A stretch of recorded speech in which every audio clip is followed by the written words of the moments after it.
Hey guys, tonight we're descending into the depths of a medieval castle, but not for treasure or hidden passages. We're going to spend the night in a place where the stone walls weep with moisture, where your breath turns to fog inside your cell, and where the greatest enemy isn't the guards or the rats or even starvation. It's the cold. The kind of cold that makes your joints seize up, that turns your fingers blue, that creeps into your chest and squeezes until breathing becomes work. Picture yourself locked in a chamber carved from rock 10 feet below ground level, with walls so thick they hold centuries of winter inside them. No fireplace, no window. Just you, the darkness, and the dropping temperature that respects neither innocence nor guilt. Here's the thing about medieval dungeons that nobody mentions in fairy tales. They were designed with suffering in mind, but death by freezing was often accidental. Castle architects built these cells to contain, to punish, to forget, but they rarely calculated survival. A prisoner might be held for ransom, for trial, for political leverage, but if winter came hard and fast, none of that mattered. You could be worth your weight in gold to some distant lord and still wake up dead, because the temperature dropped below freezing and stayed there for weeks. You probably wouldn't survive your first February in captivity, and that's not dramatic exaggeration, that's 14th century statistics. So before you get comfortable, take a moment to like the video and subscribe, but only if you genuinely enjoy what I do here. And hey, drop a comment with where you're watching from and what time it is for you right now. I love seeing how this community spans time zones, someone starting their day while someone else is drifting off. We're all here together, separated by geography, but connected by curiosity about the past. Now dim the lights, maybe turn on a fan for that soft background hum, and let's ease into tonight's journey together. The medieval castle dungeon exists in our imagination as a place of chains and torture devices, but the real horror was far more mundane. It was the slow mathematics of heat loss. Your body generates warmth about the same as a 100-watt light bulb when you're resting. That's not much. In a modern insulated room, that's enough to keep you comfortable under a blanket. In a stone cell 10 feet underground with moisture seeping through the walls, that heat dissipates into the mass of rock surrounding you like a whisper disappearing into a hurricane. Castle dungeons, especially those built into the foundations or carved into bedrock, existed in a different thermal reality than the rooms above. While nobles slept in chambers with tapestries, braziers, and the rising heat from occupied floors below, prisoners inhabited the coldest architectural spaces humans had ever created. The stone absorbed cold from the earth and held it. In winter, these cells could drop to temperatures that would kill an unprotected human in a single night. We're talking about 20 to 30 degrees Fahrenheit, sometimes lower in the harshest climates. You enter this space not as a visitor, but as a prisoner. Maybe you're a knight captured in some petty border skirmish, waiting for your family to scrape together ransom. Maybe you're a merchant accused of fraud. Maybe you're just unlucky, wrong place, wrong accusation, wrong century to expect anything resembling due process. The heavy door closes behind you. You hear the bolt slide home, and then you feel it, the cold rising from the stone floor, pressing down from the vaulted ceiling, radiating from every wall. It's not the sharp cold of winter wind, which at least moves and changes. This is still cold, patient cold, the kind that sits and waits, and slowly pulls heat from your body like interest compounding in reverse. Your eyes adjust to the dimness. There's maybe a small grated opening near the ceiling, too high to reach, too narrow to squeeze through, even if you could. It lets in a trickle of grey light during the day, and bone-chilling drafts at all times. The floor beneath your feet is damp, always damp. The moisture comes from condensation from the earth, from the breathing of previous occupants, whose exhalations froze on the walls and dripped down over months and years. Some cells have a thin layer of straw scattered across the stones. Some don't even have that. This is where you'll sleep tonight, and tomorrow night, and every night until someone pays for your release, or you're dragged up for trial, or you simply stop waking up. The question isn't whether you'll be cold. You will be intensely, constantly, painfully cold. The question is, how do you survive it? How did anyone survive it? Historians still argue about exactly how many prisoners died, from exposure versus disease versus malnutrition, but the records we have from medieval prisons suggest that winter mortality rates spiked dramatically. A jailer's account from a French castle in 1347 notes matter-of-factly that the cold months took 11 out of a prison population of 34. No elaboration, no surprise in the tone, just the seasonal harvest of frozen prisoners as predictable as crop yields. You stand in your cell now and you realize this isn't just imprisonment. This is a nightly battle for survival. and you've arrived completely unprepared for war. The stone walls around you aren't just barriers, they're thermal batteries charged with cold. Touch one and your palm sticks slightly moisture on your skin, meeting moisture on the rock both hovering just above freezing. Medieval masons built castle dungeons with a brutal efficiency that modern architects would recognise as perfect refrigeration design. Every element that makes these spaces secure also makes them lethal when temperatures drop. Start with thickness. The walls surrounding you measure anywhere from 6 to 12 feet deep in.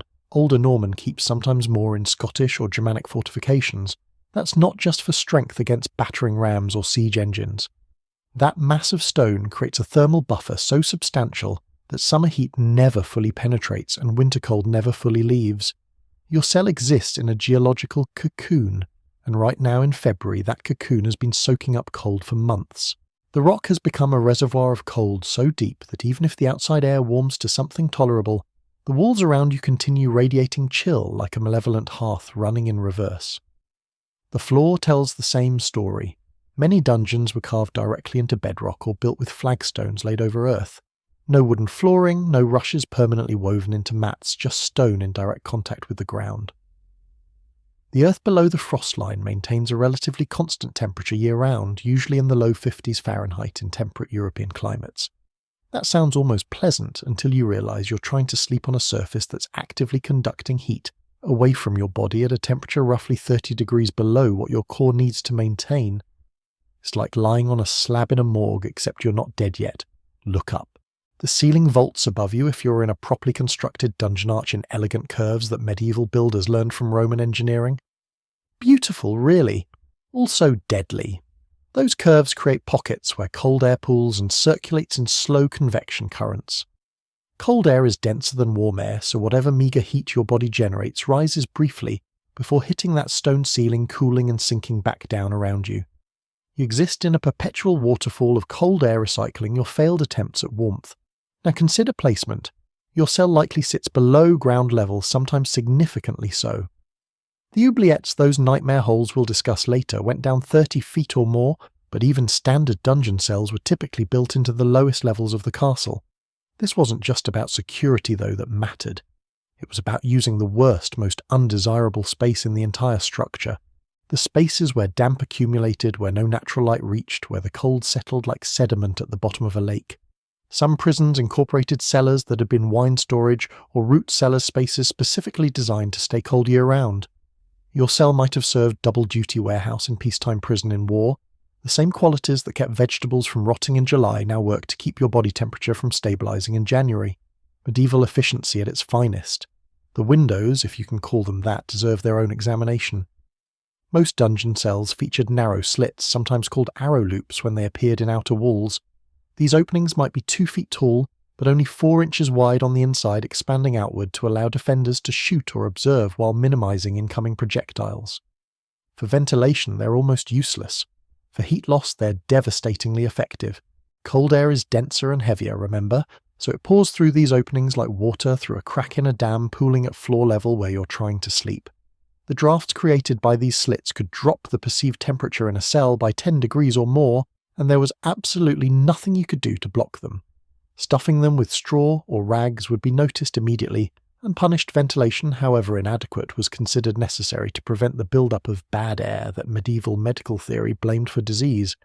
Historians still argue about whether castle designers consciously weaponized architecture against prisoners, or simply didn't care about their survival.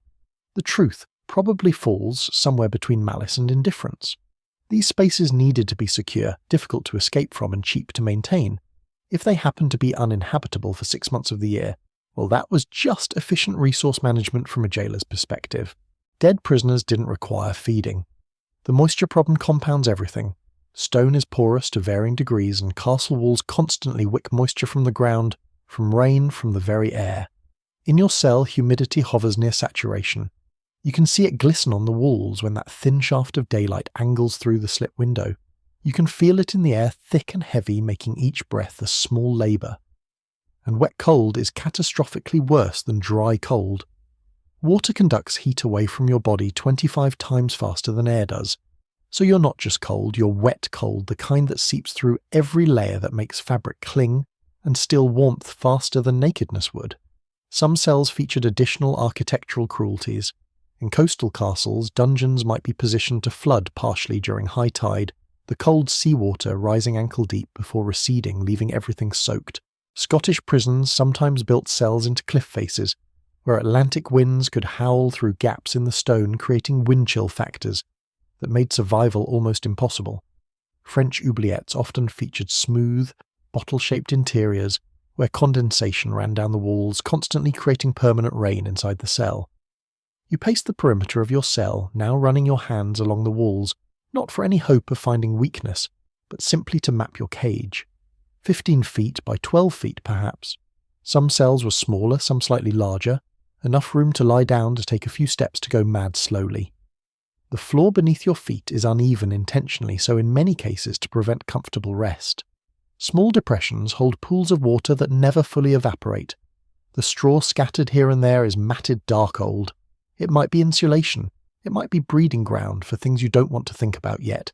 This is your new home. This cold, wet stone envelope that was never meant to sustain human life through winter. And night is coming when temperatures will drop even further, when the thin warmth of day, such as it was, abandons you completely. The architecture has done its work. Now you have to do your survive until morning. Your body's already beginning its calculations, running the numbers on a problem it's solved for millions of years, but was never meant to solve in conditions like these. Core temperature 98.6 degrees Fahrenheit. Ambient temperature in your cell somewhere in the low 30s and dropping as daylight fades. The mathematics are simple and brutal. You're leaking heat faster than you can generate it, and eventually the equation balances, just not in your favour. Hypothermia doesn't announce itself with trumpets. It creeps. The first thing you notice, maybe an hour after the cell door closes, is the shivering. Your muscles contract rapidly, involuntarily, trying to generate heat through friction. It's your body's first-line defense, and it works for a while. Shivering can increase heat production by up to 5 times your resting rate. But it's also exhausting, burning through your energy reserves at an unsustainable pace, and you haven't eaten a proper meal in days. The thin broth they push through the door at midday is already a distant memory, its meagre calories spent. The shivering intensifies as the temperature continues to drop. Your jaw clenches tight, your shoulders hunch involuntarily, trying to reduce surface area. Your hands curl into fists, protecting the vulnerable fingers. This is all autonomic, your nervous system making decisions without consulting your conscious mind. It knows what's at stake. When your core temperature drops just 1 degree to 97.6, you've entered mild hypothermia. You're still functional, still thinking clearly, but your body is now prioritizing the vital organs over the extremities. Blood vessels in your fingers and toes constrict, sacrificing them to keep your heart and brain warm. At 2 degrees below normal 96.6, the mental changes begin. You find it harder to make decisions. Your thoughts slow, become muddled. Historians still argue about how many prisoners died not from the cold itself, but from the poor judgment it induced, giving away their last scrap of blanket to someone who seemed more desperate, or stripping off wet clothing in a paradoxical attempt to feel warmer. The brain, starved of its normal operating temperature, starts making fatal mistakes. 3 degrees down at 95.6, you've crossed into moderate hypothermia. The shivering stops. This seems like relief at first. Finally, the exhausting tremors cease, but it's actually a catastrophic sign. Your body no longer has the energy to shiver. You're running on fumes. Your movements become clumsy, uncoordinated. If you tried to stand and walk, you'd stumble. Your speech slurs. Medieval jailers checking on valuable prisoners learned to recognize these signs. A prisoner who'd been shouting and rattling chains in the evening, but who mumbled incoherently by midnight, was likely not going to see dawn without intervention. Your extremities are in serious danger now. Frostbite works differently than hypothermia. It's localized tissue damage from ice crystal formation, but the two often work in tandem. Your fingers and toes, already starved of warm blood, begin to freeze at the cellular level. Ice crystals puncture cell membranes like microscopic knives. Even if you survive the night, you might lose digits. Medieval medical texts describe the blackened, mummified fingers of prisoners who lasted through winter, dead tissue still attached to living hands, waiting for spring thaw to reveal the full extent of damage. At 4 degrees below normal 94. 6, you're in severe hypothermia. Your pupils dilate. Your pulse weakens, becomes irregular. You might experience paradoxical undressing, a bizarre phenomenon where dying hypothermia victims feel overwhelmingly hot and strip off their clothing in the final stages. Jailers finding naked corpses in cells sometimes assumed suicide or madness, not understanding they were witnessing the brain's final malfunction as it lost its ability to interpret temperature signals. But here's something darkly fascinating. The human body can sometimes survive astonishing cold if the descent is slow enough. There are records sparse but real of prisoners who endured core temperatures in the low 90s for extended periods. The key was gradual adaptation and, crucially, not falling asleep. Sleep in severe hypothermia is often the final sleep. Your metabolic rate drops further, your body's ability to generate heat diminishes, and you slip from unconsciousness into death without ever noticing the transition. Your breathing changes as you cool. It becomes shallow, irregular. Each exhalation is a visible cloud in the frigid air, moisture from your lungs adding to the condensation already coating every surface. You're literally watching your body's water vapor freeze in the air before your eyes. That breath contains heat, precious heat, escaping with every exhalation. In extreme cold, even breathing becomes a tax on your survival. The pain is its own peculiar torment. At first, the cold hurts a sharp biting sensation in your fingers and toes, your ears, your nose. Then it burns a deep ache in your joints and bones as if the cold is radiating from inside your skeleton. But as hypothermia progresses, the pain fades. This is not mercy. This is nerve death, the slow shutdown of your body's alarm systems. When you can no longer feel your feet, it's not because they're warm. It's because they're dying. Your heart is working overtime, trying to pump blood that's becoming sluggish and thick. As your core temperature drops, your blood literally becomes more viscous, harder to circulate. Your heart rate might spike initially, then slow dramatically as the cold reaches your chest. Arrhythmias become likely. Medieval physicians observing prisoners who survived severe cold exposure noted irregular pulses and chest pains that lasted for days afterward, the heart muscle itself traumatized by its struggle against the cold. There's a grim irony in the fact that alcohol often given to prisoners as part of their rations actually accelerates hypothermia. It causes vasodilation, widening those blood vessels and bringing warm blood to the surface of the skin where it cools rapidly.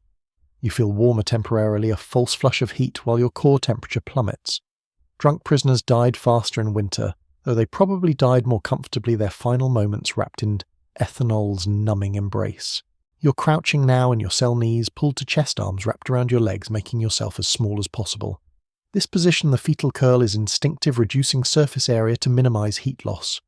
Every prisoner in every cold cell throughout history has assumed this position. It's written into our DNA, this knowledge that we must make ourselves small against the cold. But it's not enough. It was never going to be enough. The stone floor is pulling heat from your body through your legs and buttocks. The air is pulling heat from every exposed inch of skin. The walls are radiating cold like malevolent stars, and the night has only just begun. The straw beneath you, what little there is, has become the most important substance in your universe. Not gold, not freedom, not even food at this moment. Just this scattered, filthy, rotting vegetation that might mean the difference between waking up tomorrow or not waking up at all. You gather it with numb fingers, pulling every strand within reach toward your body, creating something that barely deserves to be called a bed, but is infinitely better than bare stone. Medieval straw wasn't the clean golden harvest material you might picture from countryside paintings. By the time it reached dungeon cells, it had usually been used and reused multiple times. Stable straw floor covering from guard rooms, sweepings from the Great Hall, all of it eventually migrated downward through the castle's social and physical hierarchy, until it ended up here in the lowest places under the lowest people. It arrived already broken down, already mixed with things you'd rather not think about: animal droppings, food scraps, human waste-dried blood fragments of bone from kitchen refuse. But this filth is also your insulation. Straw, even degraded straw, traps air in the spaces between its fibres. Air is an excellent insulator when it's still, and these compressed layers of organic matter create pockets of relatively warmer space. You pile it thicker where your torso will lie, creating a barrier between your core organs and the heat-stealing stone. The pile might be 6 inches deep if you're lucky, 3 inches if you're not. Every strand matters. The smell hits you as you arrange it, sour, mouldy, with undertones of ammonia and decay. Mould grows enthusiastically in the damp cold of dungeon cells, breaking down the straw into black, slimy patches that stain your hands. This mould is dangerous in its own right. Breathing in the spores can cause respiratory infections that killed as many medieval prisoners as the cold itself. But you can't afford to be selective. Mouldy insulation is still insulation. You press your face into it, eventually breathing through the stench, because the alternative is pressing your face against stone. Some prisoners got creative with the straw, weaving it into rough mats, or even crude garments. Historical accounts from the Tower of London describe prisoners fashioning straw cloaks, wrapping themselves in layered vegetation like human scarecrows. It's absurd and desperate and absolutely necessary. A thick straw covering over your shoulders and back could reduce heat loss significantly. The trapped air near your skin warms slightly from your body heat. Not much, maybe only a few degrees, but those degrees are the margin between hypothermia and survival. The ecosystem in your straw bed is disturbingly active. Insects, lice, fleas, beetles thrive in this environment. They burrow into the organic matter, laying eggs feeding on the mould and each other. You'll be feeding them too soon enough when they migrate from the straw to your body, seeking the warmth of your blood. Medieval prisoners accepted parasites as inevitable. You become a walking buffet, but the alternative is refusing the only bedding available. Some nights you'll wake up to find beetles crawling across your face, drawn to the moisture of your breath. You learn not to flinch. You learn that disgust is a luxury. Rodent nests hide in the straw. We'll talk more about rats later, but understand now that you're not the first creature to see survival value in these decomposing piles. Mice and rats hollow out chambers in the thicker accumulations, creating insulated dens. Sometimes you'll gather straw and find it already shaped into a nest still warm from recent occupation. The territorial dispute that follows is almost comical, you a human prisoner fighting a rat for bedding rights. The rat usually wins the initial confrontation, it's faster, meaner, and has less to lose, but eventually you reach an unspoken compromise. You'll share the space. Body heat's body heat. The wetness is the real enemy. Straw absorbs moisture like a sponge, and in the perpetual humidity of your cell, the bottom layers never fully dry. You arrange your bed carefully, trying to use the driest material closest to your body and the wetter stuff underneath as a barrier against the floor. It's imperfect. Within an hour of lying down, you'll feel dampness seeping through condensation from your own body, mixing with the ambient moisture, creating a cold, clammy layer against your skin. Wet straw conducts heat away faster than dry straw, but wet straw is still better than no straw. Historians still argue about whether jailers deliberately limited straw supplies to increase suffering or simply didn't care enough to provide more. The records suggest both, depending on location and era. Some castle accounts list straw as a regular provision for prisoners delivered weekly. Other prisons operated on a bribe system. You got fresh straw only if you had money or goods to trade.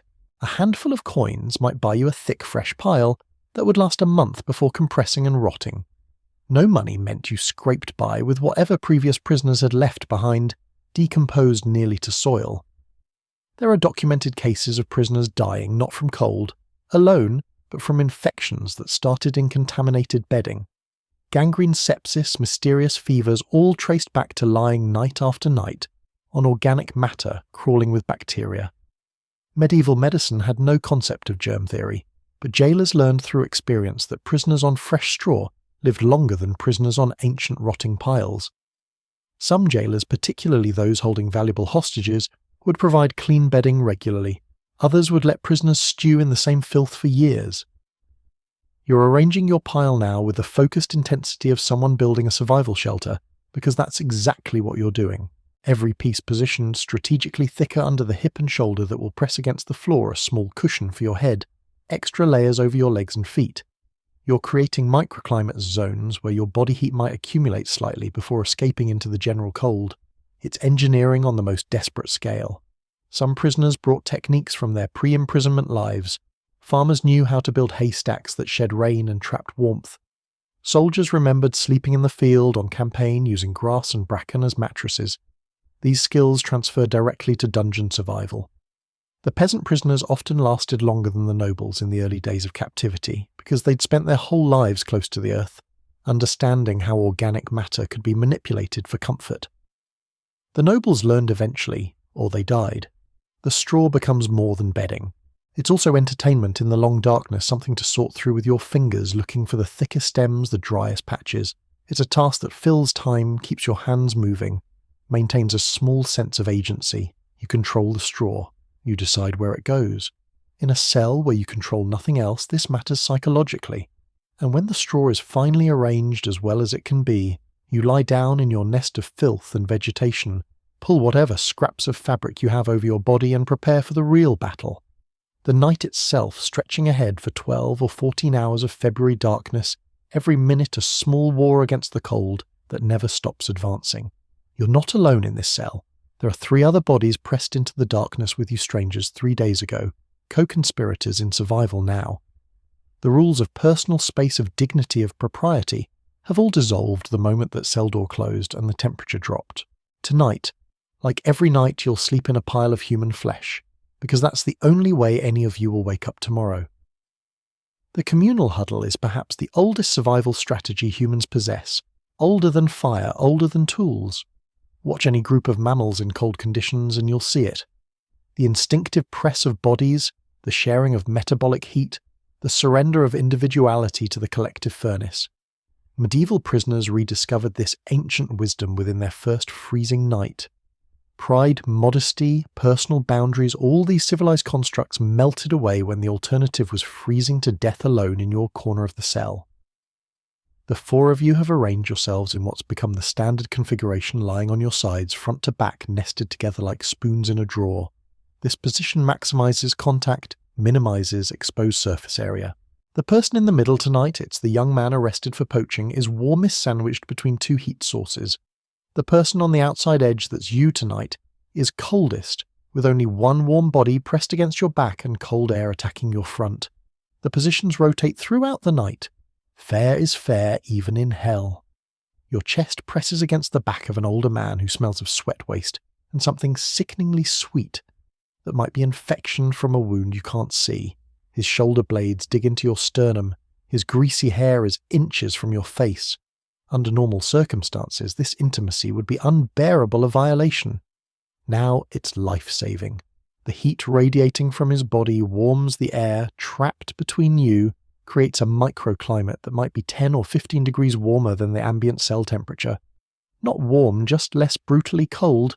Behind you, pressed against your back, is another prisoner whose name you don't know and probably never will. His breath comes in ragged wheezes that rattle with fluid. Pneumonia most likely, which means he's dying, which means in a few days there will only be 3 of you in the huddle. But tonight he's still generating heat, still contributing his share to the collective survival, and you press back against him gratefully. His knees fit into the hollow behind yours. His arm drapes over your side, not in affection, but in unconscious seeking of contact. You're all clutching each other like drowning sailors clutching driftwood. The 4th prisoner completes the chain pressed against the sick man's back, providing the outer barrier against the cold. She's a woman unusual, but not unheard of in mixed dungeons, especially in smaller castles that couldn't afford separate facilities. She was accused of witchcraft, which probably means she was an herbalist who made enemies or simply old and inconvenient to someone with power. She weighs perhaps 90 pounds now wasted by imprisonment, but she's clever about the huddle. She knows to position herself against the wall on outside nights, letting the stone block wind but reflect back some of the group's heat. Small optimizations matter. The breathing synchronizes as the night deepens.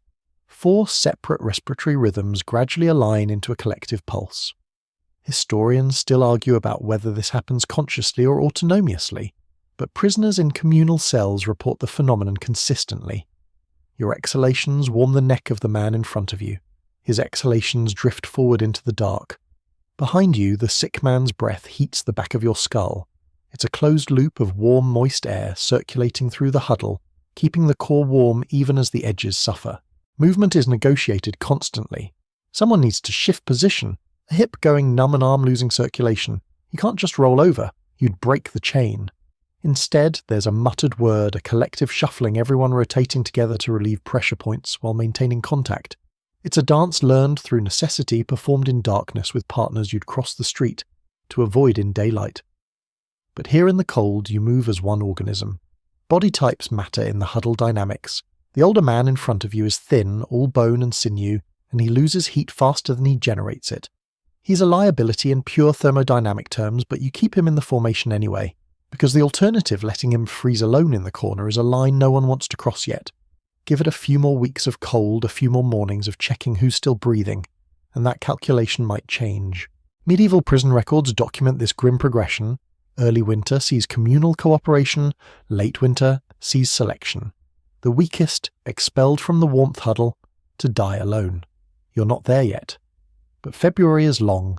The woman at the end is the most efficient heat generator in the group despite her size. Something about her metabolism, or maybe she's just better fed from bribes to the jailer.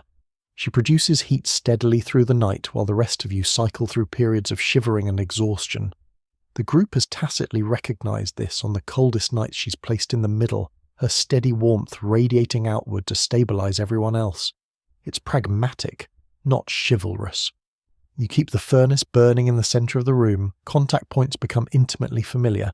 You know the exact shape of the vertebrae pressing into your chest, the particular angle of the elbow that digs into your ribs, the rhythm of the sick man's cough, transmitted through his body into yours like Morse code of deterioration. These details would be unbearable if you thought about them, so you don't. You reduce the other bodies to their functional components: heat sources, windbreaks, insulation. Dehumanizing, yes, but also democratizing. In the huddle, everyone is equally reduced to meat and warmth. Touch becomes divorced from meaning. A hand rests on your hip, whose hand does it matter? It's warm, you're cold. The exchange is mutually beneficial. In the first nights, people flinched, apologized, maintained the fiction of propriety. Now hands rest wherever they fall, arms drape legs, intertwine all in unconscious optimization of contact and warmth. The body knows what it needs and takes it without asking permission from the mind's outdated social programming. The shared warmth also means shared misery. When one person's bowels release and they will everyone's will, eventually illness or fear or simple loss of control, everyone suffers. The smell, the wetness, the humiliation spreads through the huddle. But you don't break apart. You can't afford to. You endure it together, breathing through your mouths, making small adjustments to minimize contact with the soiled area, but maintaining the formation. Dignity died the first night. Survival requires uglier virtues. Sometime in the deep middle of the night, the shivering starts. Not individual shivering, collective shivering, the whole huddle trembling in synchronization. 4 bodies generating heat through muscle contraction, the movement rippling through the group like a shudder through a single creature. It's exhausting for everyone, burning calories none of you can afford to spend, but it works. The temperature in the small pocket of air surrounded by your bodies rises slightly. Maybe a degree, maybe 2, enough.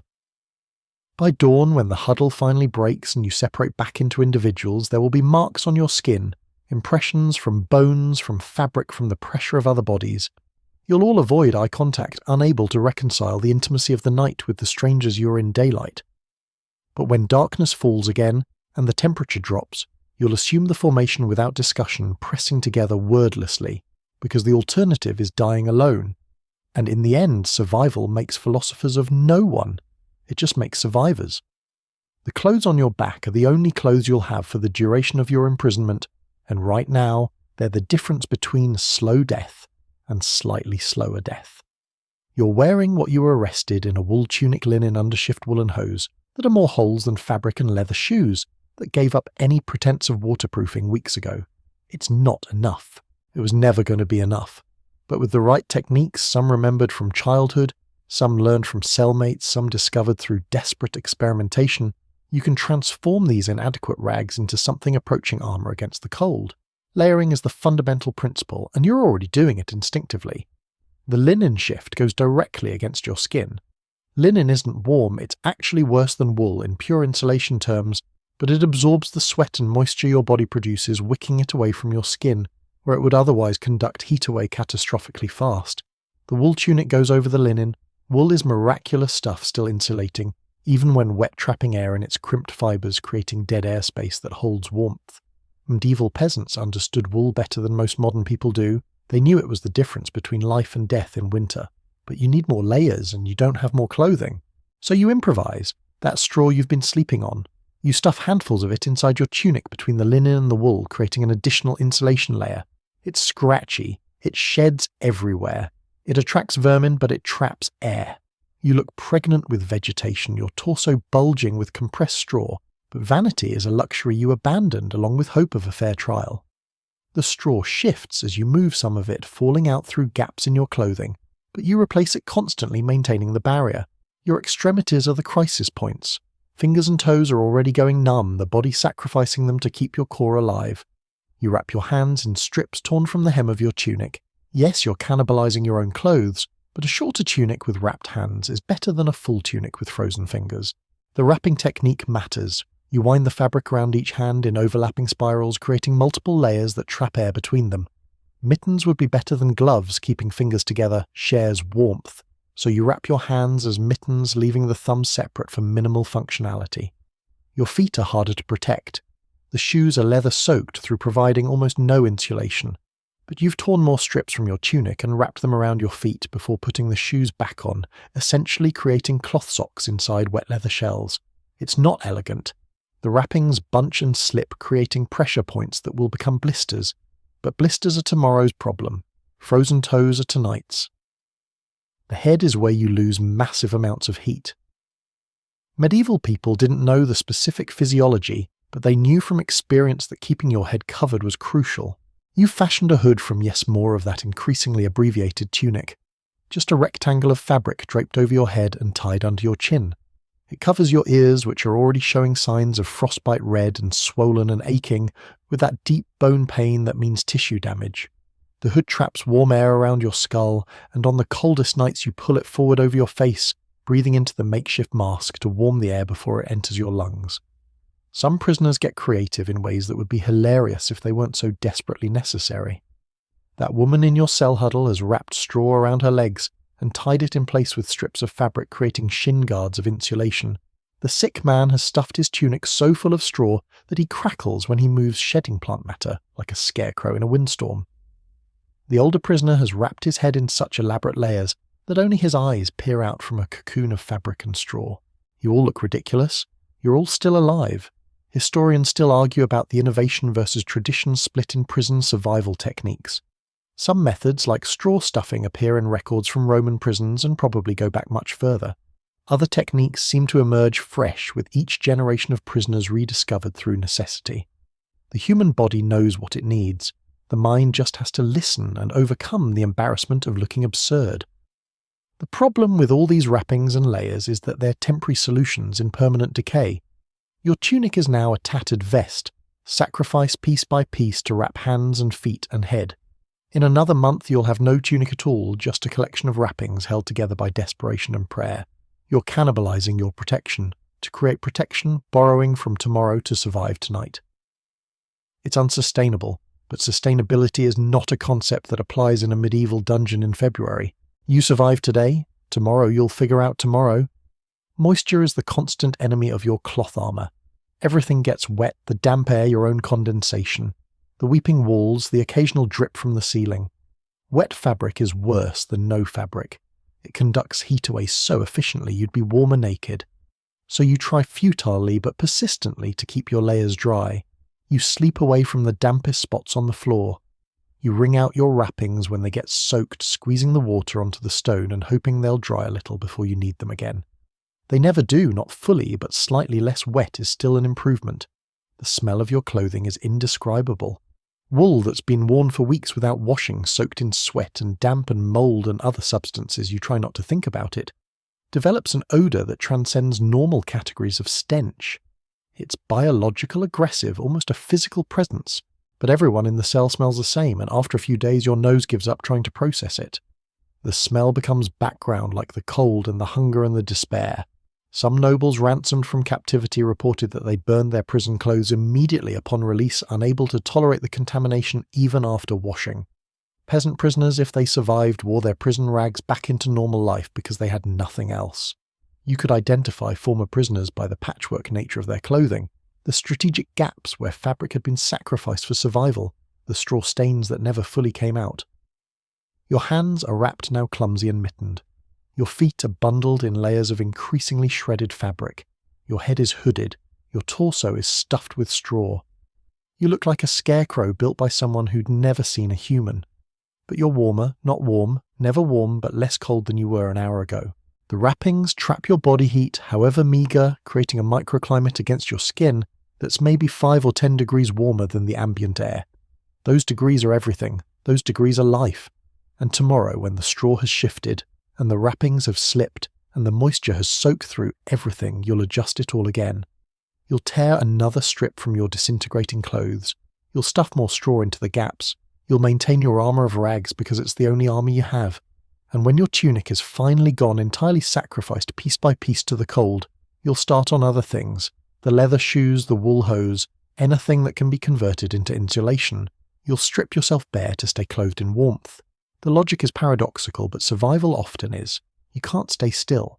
That's the realization that hits you somewhere around midnight when the cold has seeped so deep into your bones that the huddle isn't enough, the straw isn't enough, the rags aren't enough. Lying there, even pressed against other bodies, you feel yourself cooling degree by degree, sliding toward that threshold where sleep becomes coma, becomes death. So you move. You have to move. The pacing starts as an unconscious thing. You extract yourself from the huddle, apologies muttered positions shifted, and stand on numb feet. The cell is maybe 12 feet across 15 if you're lucky. 5 steps to the wall turn 5 steps back. It's not much of a distance, but it's movement, and movement generates heat. Your muscles burn, glucose create friction, pump blood to your extremities.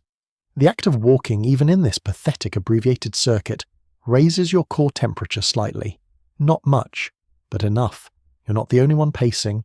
The older prisoner is up too, shuffling along the opposite wall in his own abbreviated track. You've developed an unspoken traffic pattern, staying out of each other's way in the darkness.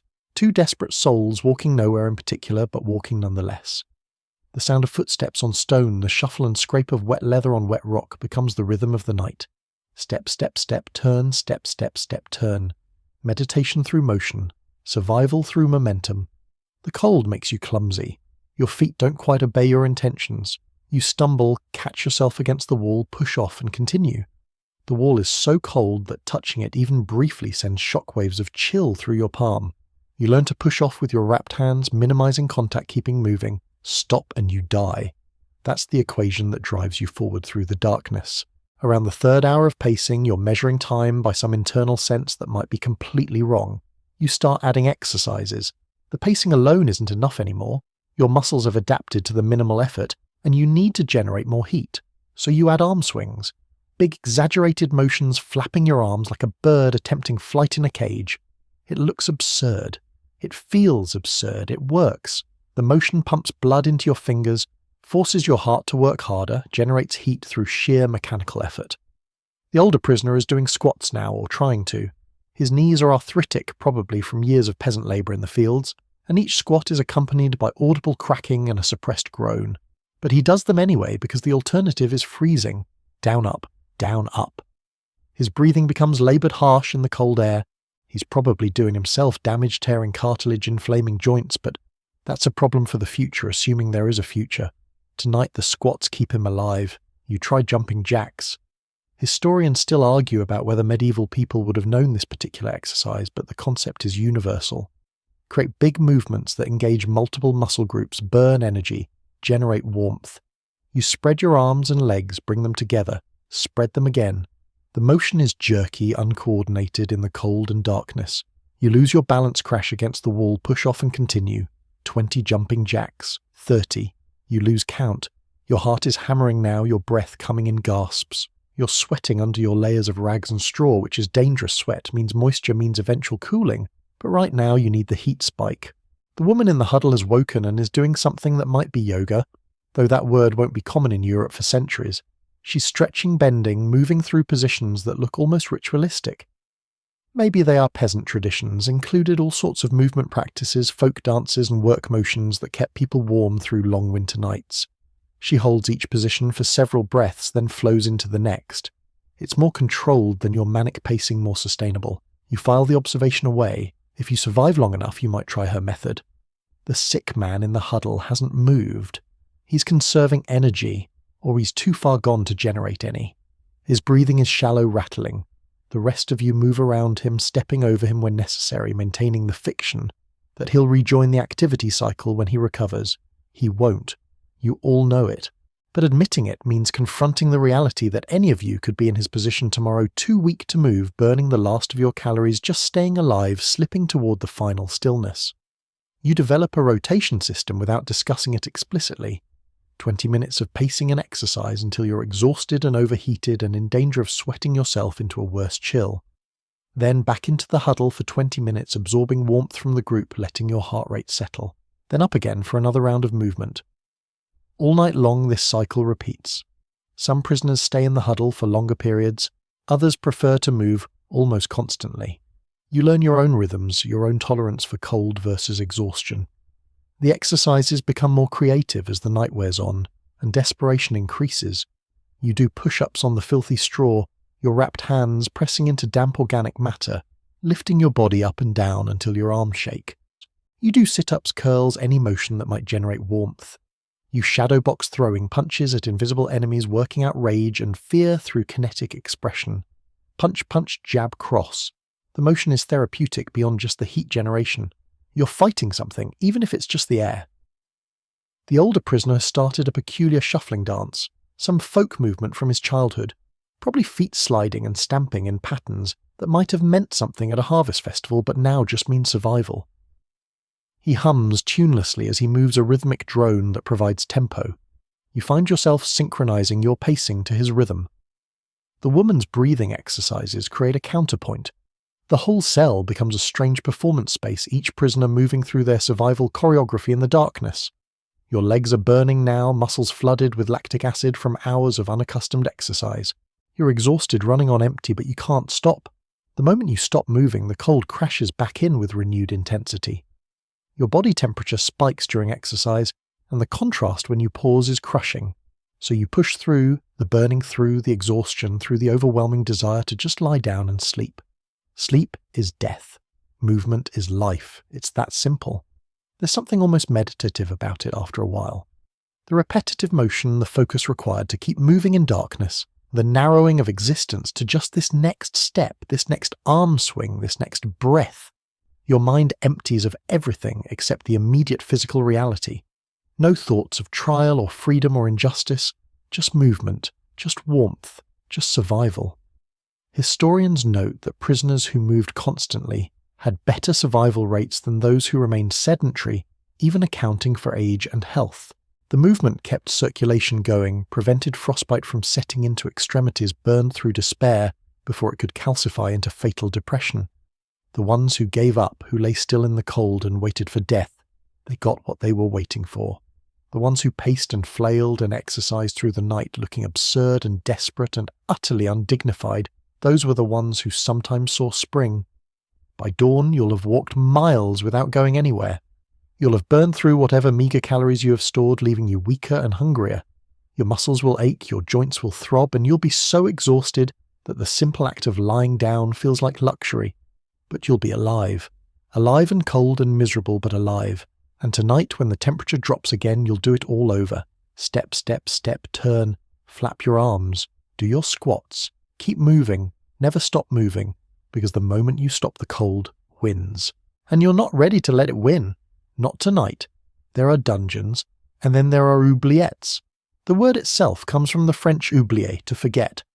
And that's exactly what these vertical pits were designed to do. Allow the world to forget you existed. If your cell is hell, the oubliette is hell's basement, a special category of architectural cruelty that changed every calculation about survival we've discussed so far.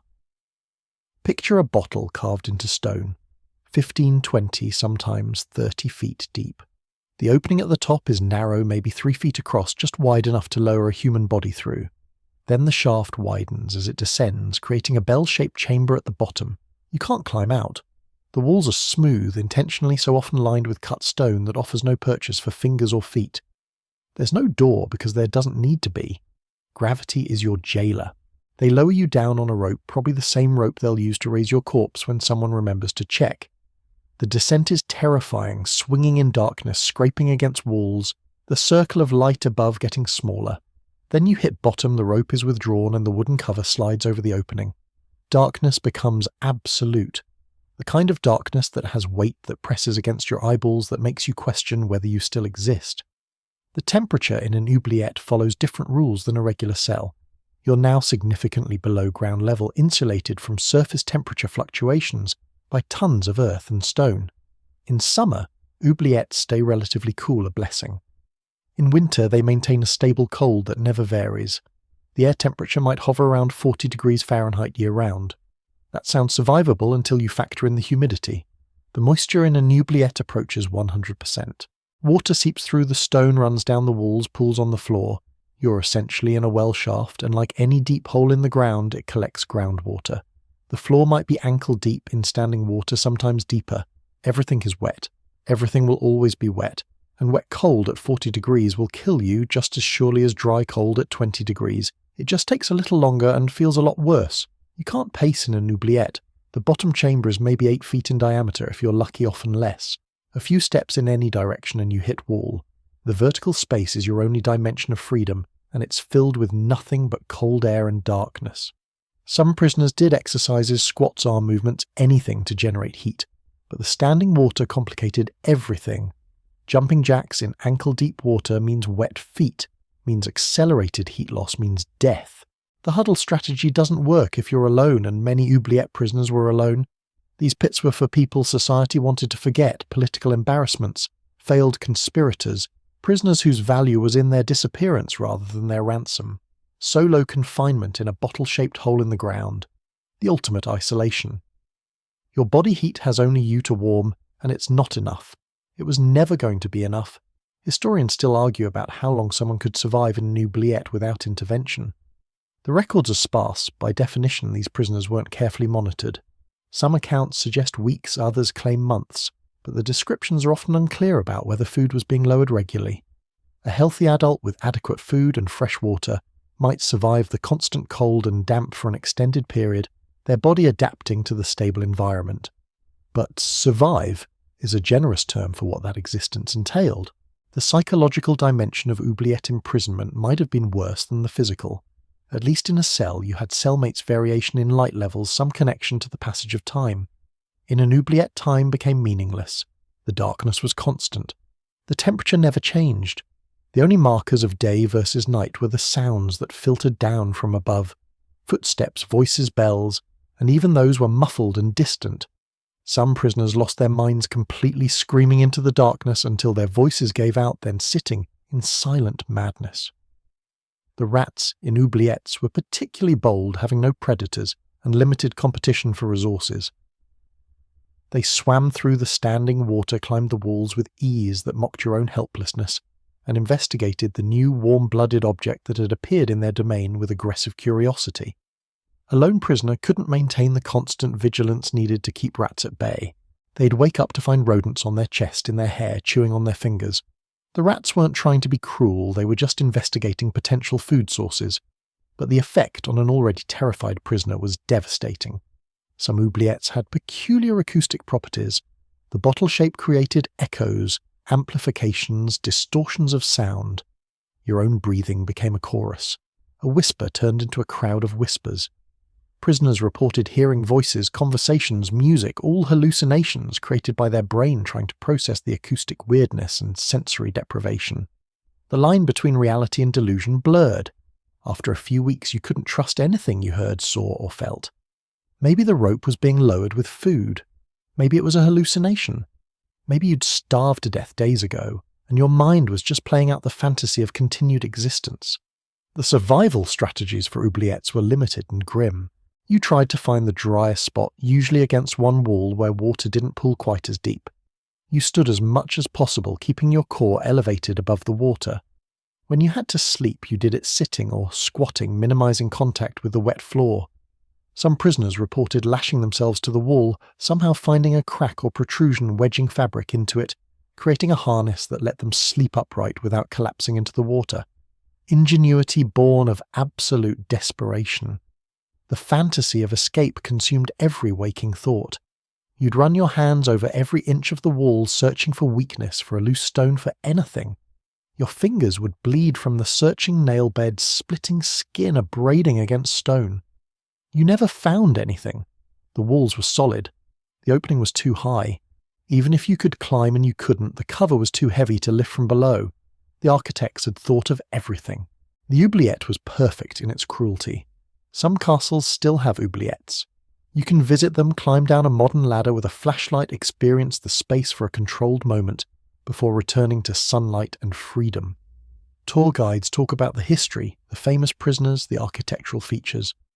but they can't convey the reality of being lowered into that darkness, knowing you'd never leave it, feeling the cold and wet close around you, like a fist understanding, with perfect clarity that the world had decided you should cease to exist. The oubliette made good on that decision, slowly, methodically, in absolute silence and perfect darkness. And the cold, as always, was patient. It could wait. Not all prisoners froze equally.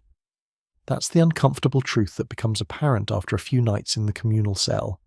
The young man arrested for poaching, the one who gets the middle position in the huddle most nights, isn't here by accident. He's waiting for ransom. His family is negotiating with the castle's lords, scraping together silver and livestock and whatever else they can offer to buy him back. And while he waits, he gets privileges that the rest of you can only fantasize about. Every 3 days, a guard brings him a blanket. Not a good blanket, it's wool-thin, riddled with moth holes and stained with substances you'd rather not identify. But it's a blanket, an actual woven textile, designed specifically to trap heat, and it transforms his survival equation completely. He wraps it around his shoulders during the day, spreads it over himself at night, and suddenly he's operating in a different thermal reality than the rest of you.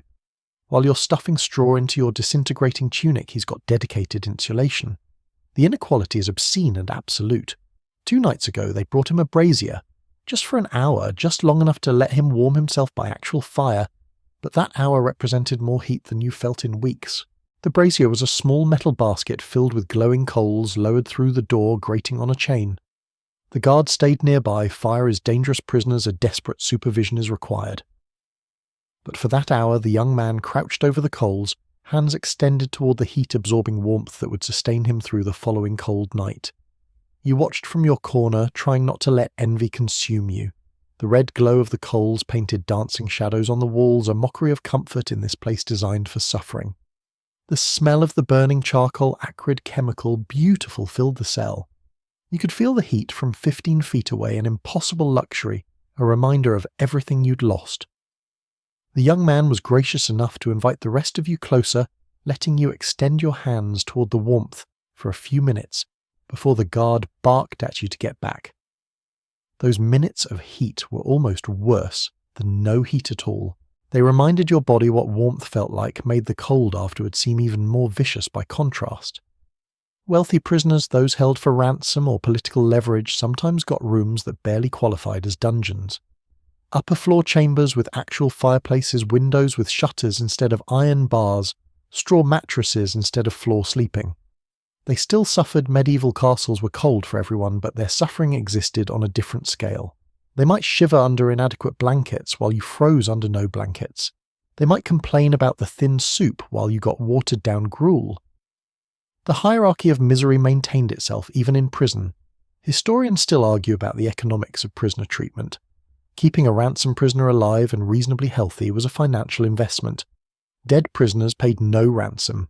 Permanently damaged prisoners might reduce the ransom value. A knight missing several fingers to frostbite was less valuable than an intact knight.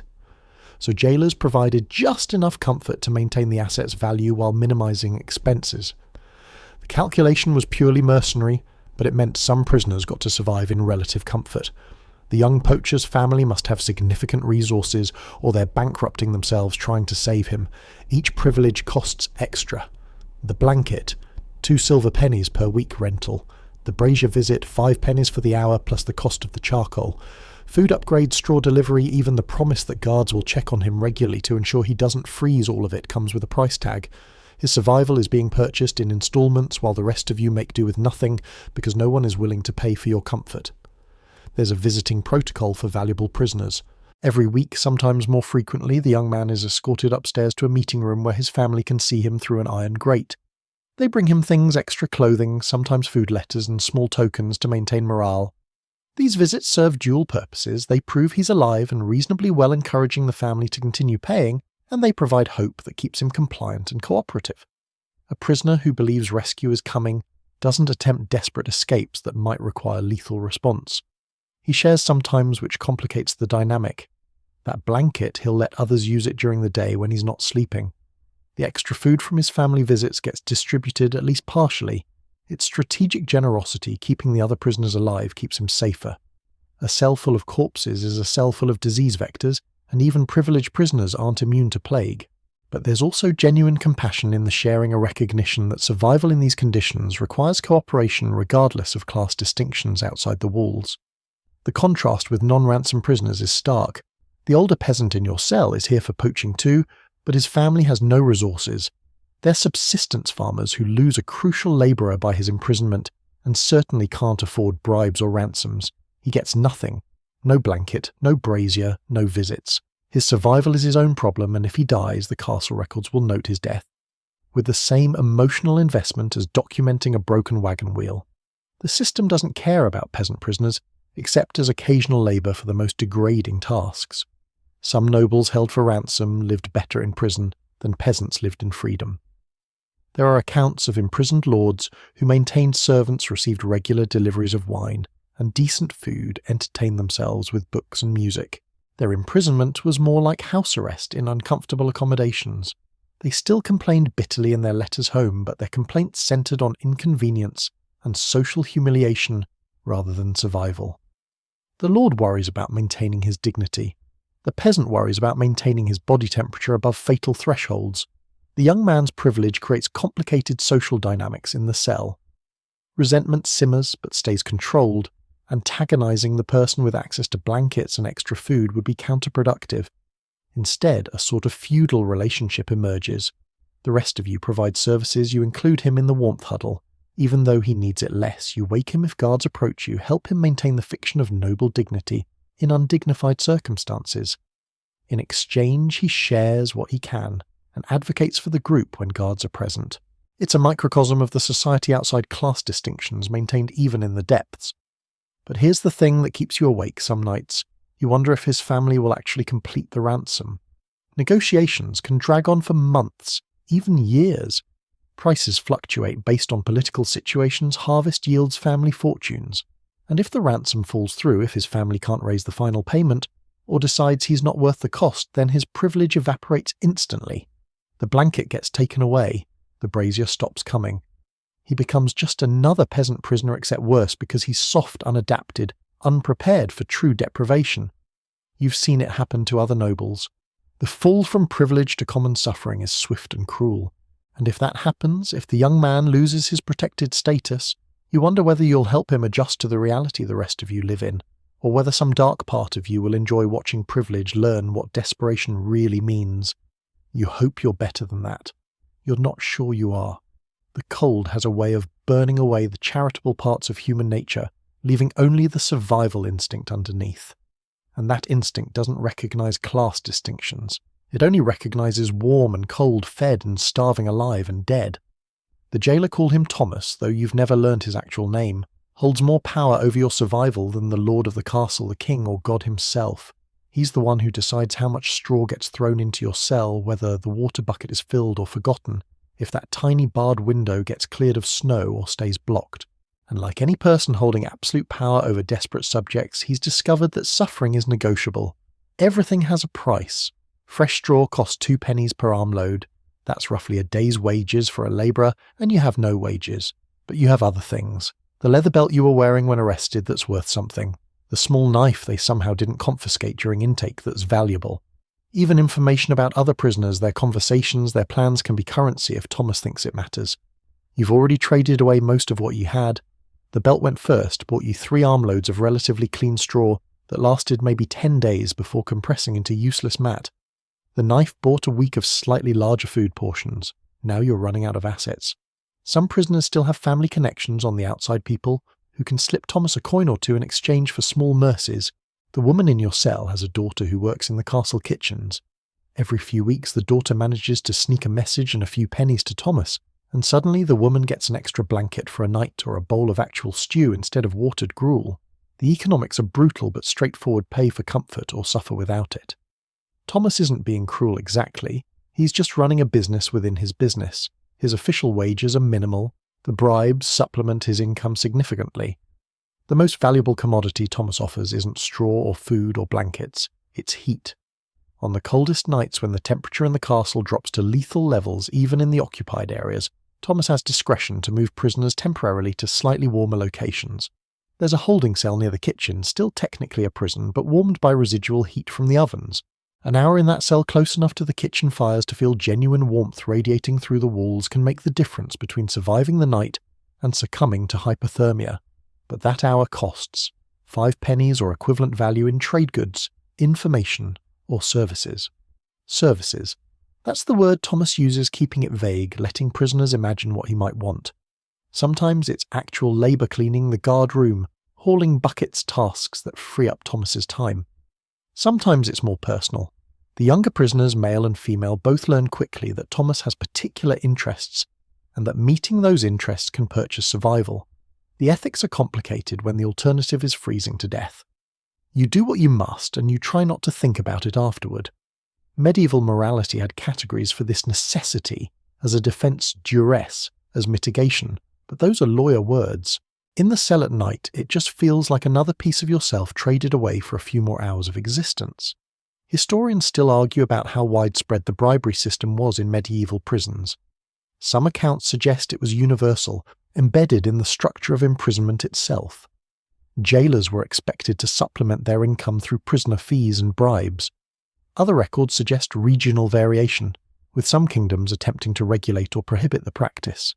But regulation from distant monarchs meant little in the daily reality of the dungeon. Thomas operates in a space largely unsupervised, and his incentive structure is clear: keep valuable prisoners alive, extract maximum profit from all prisoners, and don't create scandals that might cost him his position. The negotiations happen in whispers through the door grating. Thomas crouches outside, you crouch inside, and you bargain for your life in increments. Can you afford a handful of hot stones tonight? They've been warming by the fire, and he'll wrap them in cloth and pass them through the bars for just 3 pennies. The stones will stay warm for an hour, maybe 2, radiating heat that your body will absorb desperately. Then they'll cool to room temperature, which is to say freezing, and become just more thermal mass-pulling heat from your environment. But that hour or 2 might be enough. It might be the difference. You've learned to read Thomas's moods, to time your requests for when he seems most amenable.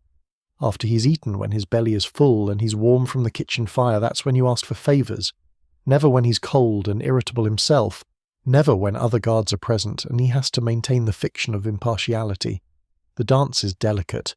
Push too hard and he denies everything out of spite. Seem too desperate and he raises prices knowing you'll pay anything. The moral calculus torments you in quieter moments. Thomas is profiting from suffering he has the power to alleviate. He could provide straw freely, it costs the castle nothing. It's waste material from the stables. He could ensure food portions are adequate without requiring payment. He could show basic human mercy. But he doesn't, and you hate him for it, even as you grovel for his small mercies. Yet would you do differently in his position? You'd like to think so. But you've seen what poverty and opportunity do to moral reasoning. You've made your own dark compromises in this cell. Maybe Thomas is just further along the same path. Some prisoners try to befriend Thomas, building relationship capital that might translate to better treatment. They ask about his family, his troubles, his opinions on castle politics. They laugh at his jokes, sympathise with his complaints about his superiors treat him like a person rather than an obstacle. It works sometimes. Thomas shows preferential treatment to prisoners he likes, throwing extra straw, without being asked, turning a blind eye to small violations of prison rules. But friendship with a jailer is a strange asymmetric thing. He has all the power, you have none. It's less friendship than hostage bonding, and both parties know it. The worst part is the unpredictability. Thomas's generosity or cruelty can shift based on factors completely outside your control. He had an argument with his wife. Everyone suffers. He won some money gambling, everyone gets slightly larger food portions. His lord is visiting and he needs to demonstrate proper prison management. Suddenly the cells get cleaned and prisoners get fresh straw without payment. The arbitrary nature of it is maddening. Your survival shouldn't depend on Thomas's domestic situation or his gambling luck, but it does. There are other guards who rotate through, but Thomas is the primary jailer, the one who controls resources and access. The other guards mostly ignore prisoners unless there's a specific task or crisis. They're not invested in the economics of prisoner survival. Thomas has built this system, refined it over years, and profits from it consistently. He's not going to change. The castle administration is content as long as valuable prisoners don't die and scandals don't emerge. Thomas operates in that comfortable middle space, extracting maximum value while maintaining plausible deniability. You've calculated that you have maybe 2 more weeks of trade goods before you're completely tapped out. The wool hose can probably be traded for straw. the wooden spoon they gave you for eating that might be worth something if you claim it's valuable to you. After that, you're down to labour and services, the currencies of the desperate and powerless. You'll do what you have to do. Everyone does eventually. Thomas knows this. He can wait. He has heat and food and time. You have cold and hunger and a ticking clock. The negotiation is over before it starts. You just go through the motions of bargaining to maintain the illusion that you have some agency in this transaction. You don't. You never did. But the illusion matters. Without it, you might give up entirely, and Thomas doesn't want that. Dead prisoners pay no bribes. Every breath you take is working against you.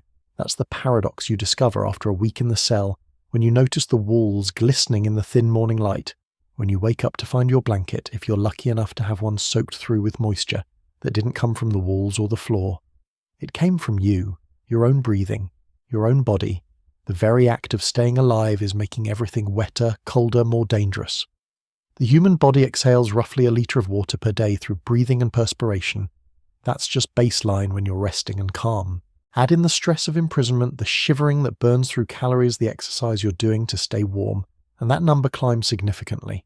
All that moisture has to go somewhere, and in your sealed stone cell with minimal ventilation, it goes onto every surface. The walls collect it, the straw absorbs it, your clothing traps it against your skin. You're living inside a terrarium of your own creation, and the humidity is killing you slowly. Watch your breath in the cold air. It's visible a cloud of vapour that hangs for a moment before dispersing. That's water leaving your lungs moisture that was inside your body and is now outside. In a properly ventilated space, that moisture would disperse and eventually escape. In your cell, it condenses on the coldest surfaces, which is everything. The stone walls are below the dew point the temperature at which water vapour turns back into liquid, so every breath you exhale eventually becomes a droplet running down the stone. The physics are brutally elegant. Cold stone can't hold heat, but it can hold water. The moisture accumulates in a thin film on the surface, then begins to run in tiny rivulets toward the floor.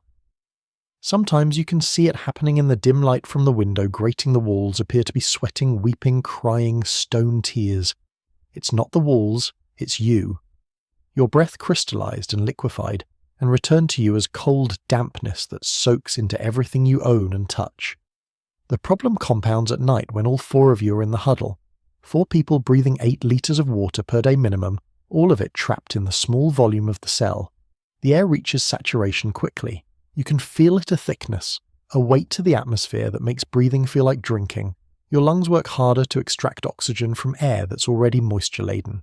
And all that water vapour seeks the coldest surface to condense, on which at night is often the outer layers of your clothing, and the top blanket if anyone has one.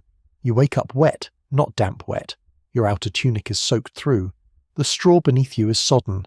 Even your hair is wet condensation forming on every exposed surface of your body as you sleep.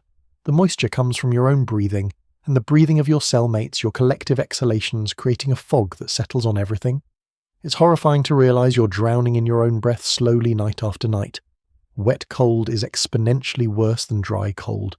Water conducts heat 25 times faster than air.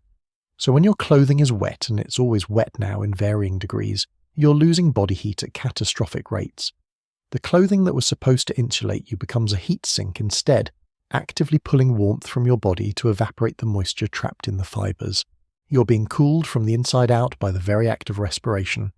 Historians still argue about whether medieval people understood the condensation cycle, but they certainly understood the practical reality stone chambers made everything damp and dampness killed. Some castle designs included primitive ventilation systems, shafts and gaps that allowed air exchange specifically to reduce moisture buildup. But dungeons weren't designed with prisoner comfort in mind. The ventilation, such as it was, existed to prevent the structural problems that excessive moisture causes to stone and mortar, not to keep prisoners dry. The breath problem is worse when you're sick. The fevered prisoner in your huddle, the one with pneumonia, exhales even more moisture than the rest of you. His laboured breathing, his fever sweats the fluid accumulating in his lungs that he coughs up periodically. All of it adds to the moisture load in the cell. And because he's sick, because his immune system is compromised, he's more vulnerable to the cold damp cycle. The moisture he creates makes him sicker, which makes him create more moisture, which makes everyone sicker. It's a feedback loop that accelerates toward death. You've tried various strategies to manage the moisture, wringing out wet clothing and hanging it to dry. Though nothing ever truly dries in this environment, you can at least reduce it from soaked to merely damp. Shaking out the straw bedding to aerate it, letting the wet layers on the bottom migrate to the top, where they might dry slightly from body heat. Positioning yourselves to maximize air circulation, keeping space between bodies at night when you can afford it thermally, trying to create airflow that carries moisture toward the small window grating where it might escape to the outside. Nothing works consistently.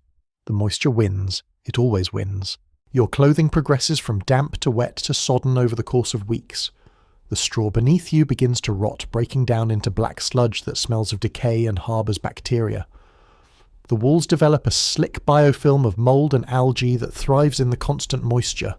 You're living in a biosphere, a closed system where water cycles between vapour and liquid, but never leaves, never escapes, just circulates endlessly through air and stone and fabric and your suffering bodies.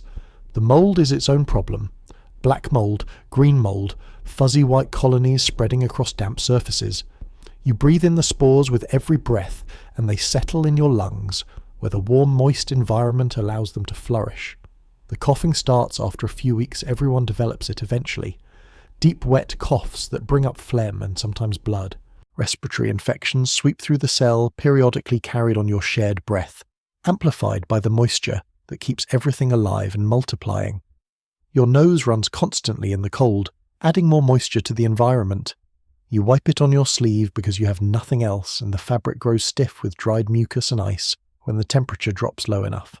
The snot freezes on your face, sometimes creating painful crusts around your nostrils. You pick at them absently and they bleed, adding more moisture, more biological fluid to the ecosystem of the cell. There's psychological torture in the dampness. It's not enough that you're cold, you're also wet, and the wetness prevents any comfort, any moment of feeling even slightly dry and secure. Everything you touch is damp. Everything you wear is damp. You can't remember what dry feels like. The concept becomes abstract theoretical. Dry is something that exists in another world, a world you inhabited once but can barely remember now. Some nights in the deepest cold, the moisture on the walls begins to freeze. You'd think this would be better. Frozen water doesn't soak into clothing as readily. But the ice crystals that form are devastating in their own way. They create patterns on the walls, fractals of frozen condensation that are almost beautiful. And when morning comes, and the temperature rises slightly, not warm, just less brutally cold, the ice melts back into water running down the walls in streams pooling on the floor, soaking the straw, soaking your bedding, soaking you. The freeze-thaw cycle amplifies the moisture problem, turning every cold night into a guaranteed wet morning.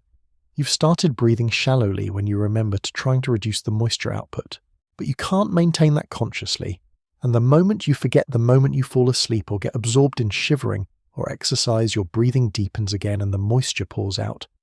Your body needs oxygen, and obtaining oxygen means expelling water vapor. The equation is inescapable. As long as you're alive, you're making the cell damper. As the cell gets damper, staying alive gets harder. It's a race to see which gives out first, your body or your environment's capacity to hold moisture. So far, the environment is winning. You're not alone with just the other prisoners. The rats made that clear on your first night, and now, 2 weeks in, you've developed a complicated relationship with the rodents that share your cell. There are maybe a dozen of them. It's hard to count in the darkness, and they move too quickly to track accurately. Brown rats, large and bold, with bodies the size of small cats, and tails that drag behind them like naked, obscene appendages. They've been living in this dungeon longer than you have. This is their territory. You're the intruder. The rats are warm-blooded just like you. That's the first uncomfortable realization. Each rat generates body heat, maintains a core temperature around 100 degrees Fahrenheit, slightly warmer than your own.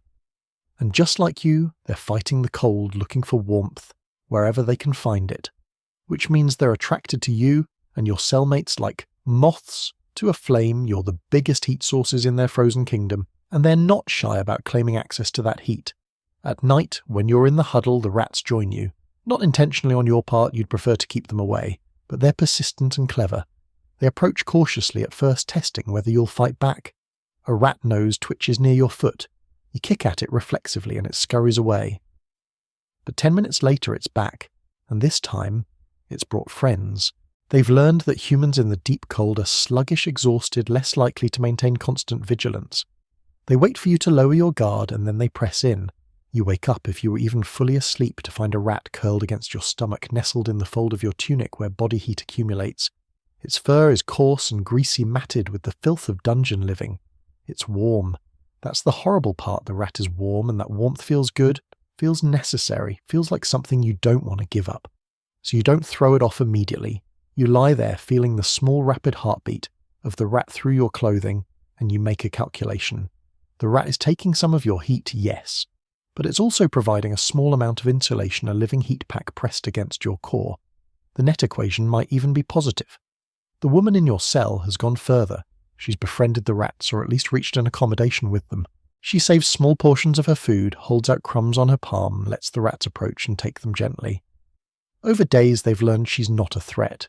Now they nest in her clothing openly, seeking her warmth, while she benefits from their small furnace-like presence. She sleeps with 3 or 4 rats tucked into various parts of her tunic and wrapped around her feet like living socks. It's disturbing to watch, but she's surviving better than the rest of you, staying warmer, losing less heat to the environment. The rats are her allies in the war against cold. The rats also nest in the straw, and their nests are remarkably well constructed. They gather the driest fibres, weave them into dense balls, with hollow centres, and line these chambers with anything soft they can find: scraps of fabric, their own shed fur, bits of food waste. These nests are warm, insulated micro-environments. Sometimes you'll be gathering straw for your own bedding and discover a rat nest still warm from recent occupation.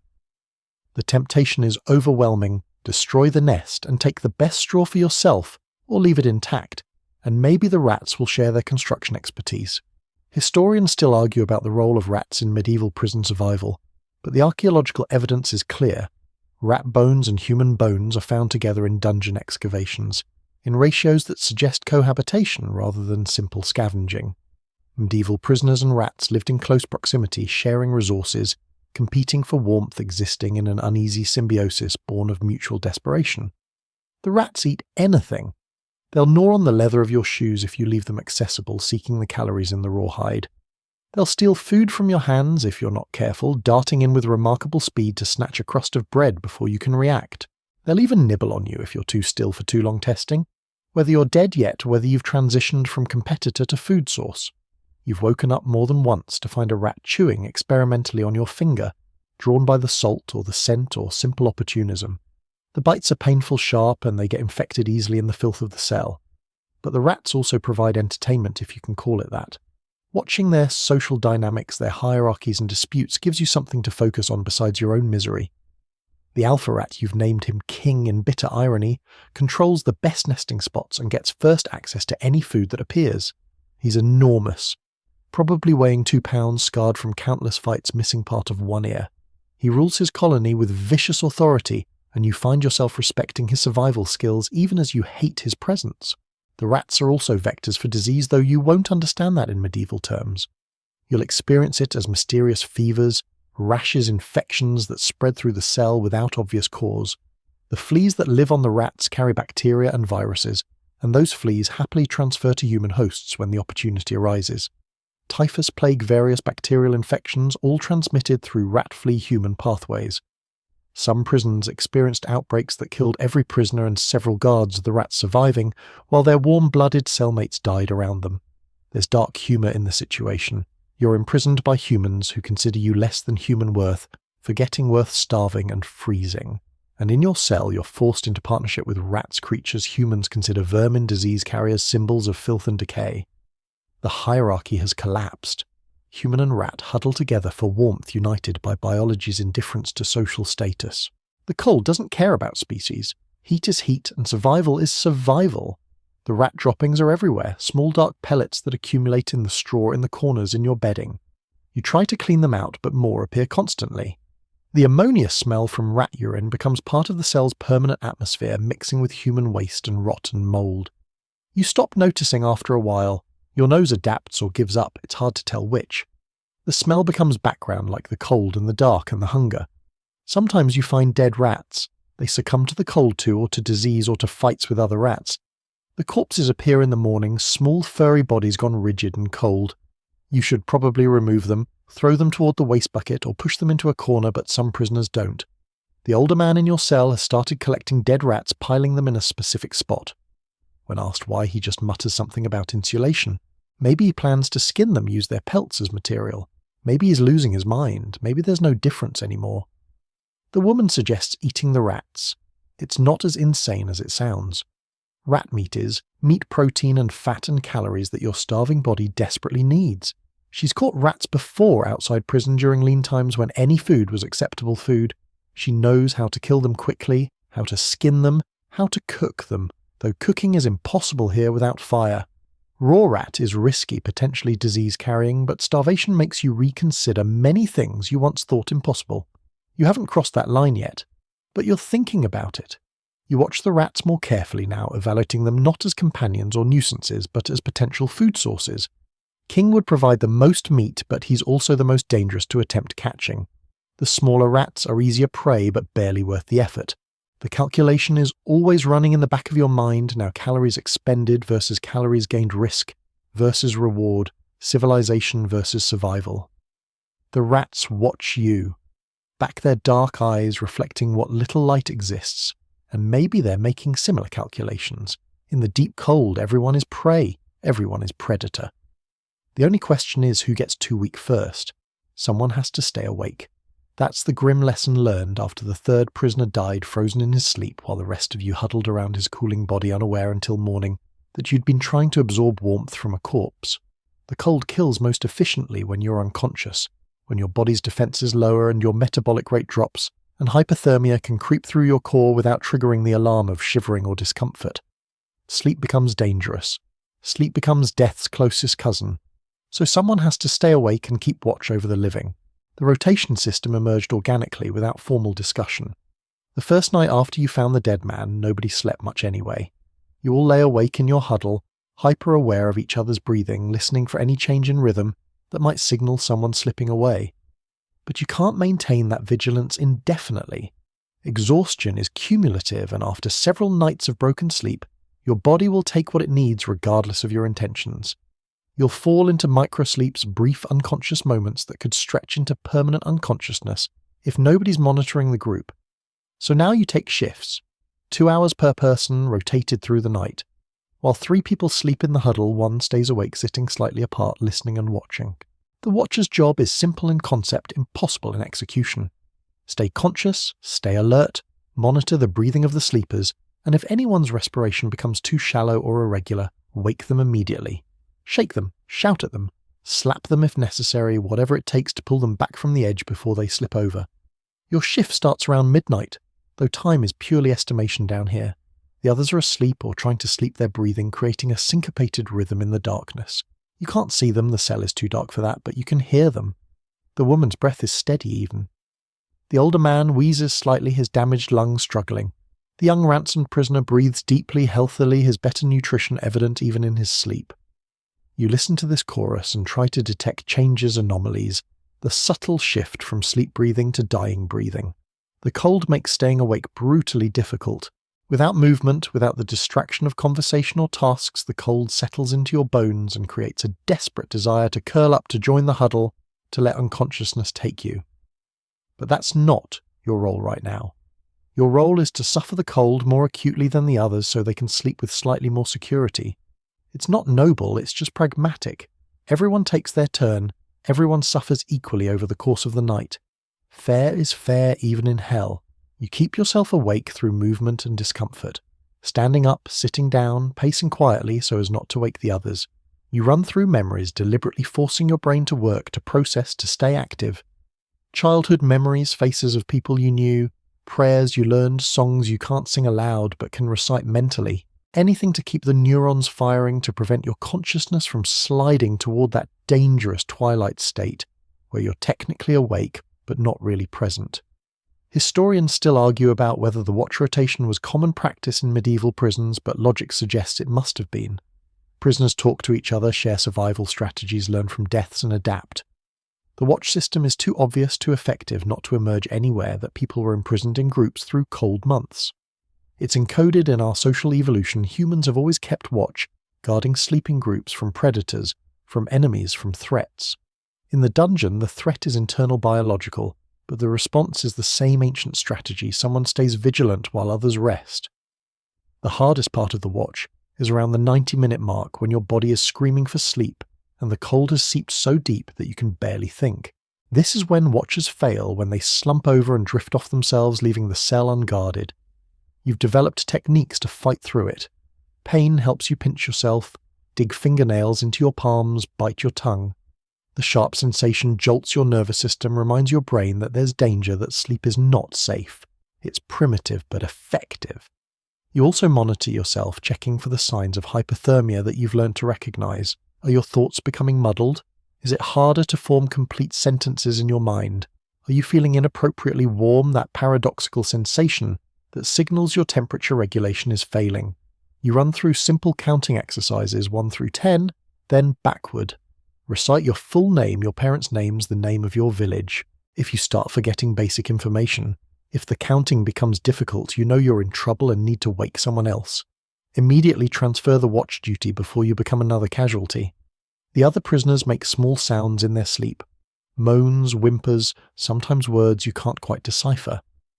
The older man coughs, frequently wet, rattling coughs that shake his whole body, but don't fully wake him. You listen to determine if the coughing is productive, clearing his lungs, or if it's becoming weaker, less effective, a sign that fluid is accumulating and drowning him from the inside. When the coughing stops, you have to decide, is he sleeping more peacefully or has he stopped breathing? You crawl closer, put your hand near his face to feel for breath. Confirm he's still alive, then retreat to your watching position. The woman sometimes cries in her sleep. Quiet tears that you can't see but can hear in her breathing, the small catches and sighs that signal grief working itself out through dreams. You don't wake her for this.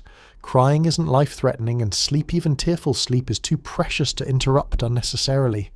Let her mourn whatever she's mourning in the privacy of unconsciousness. Morning will return her to the harsh present soon enough.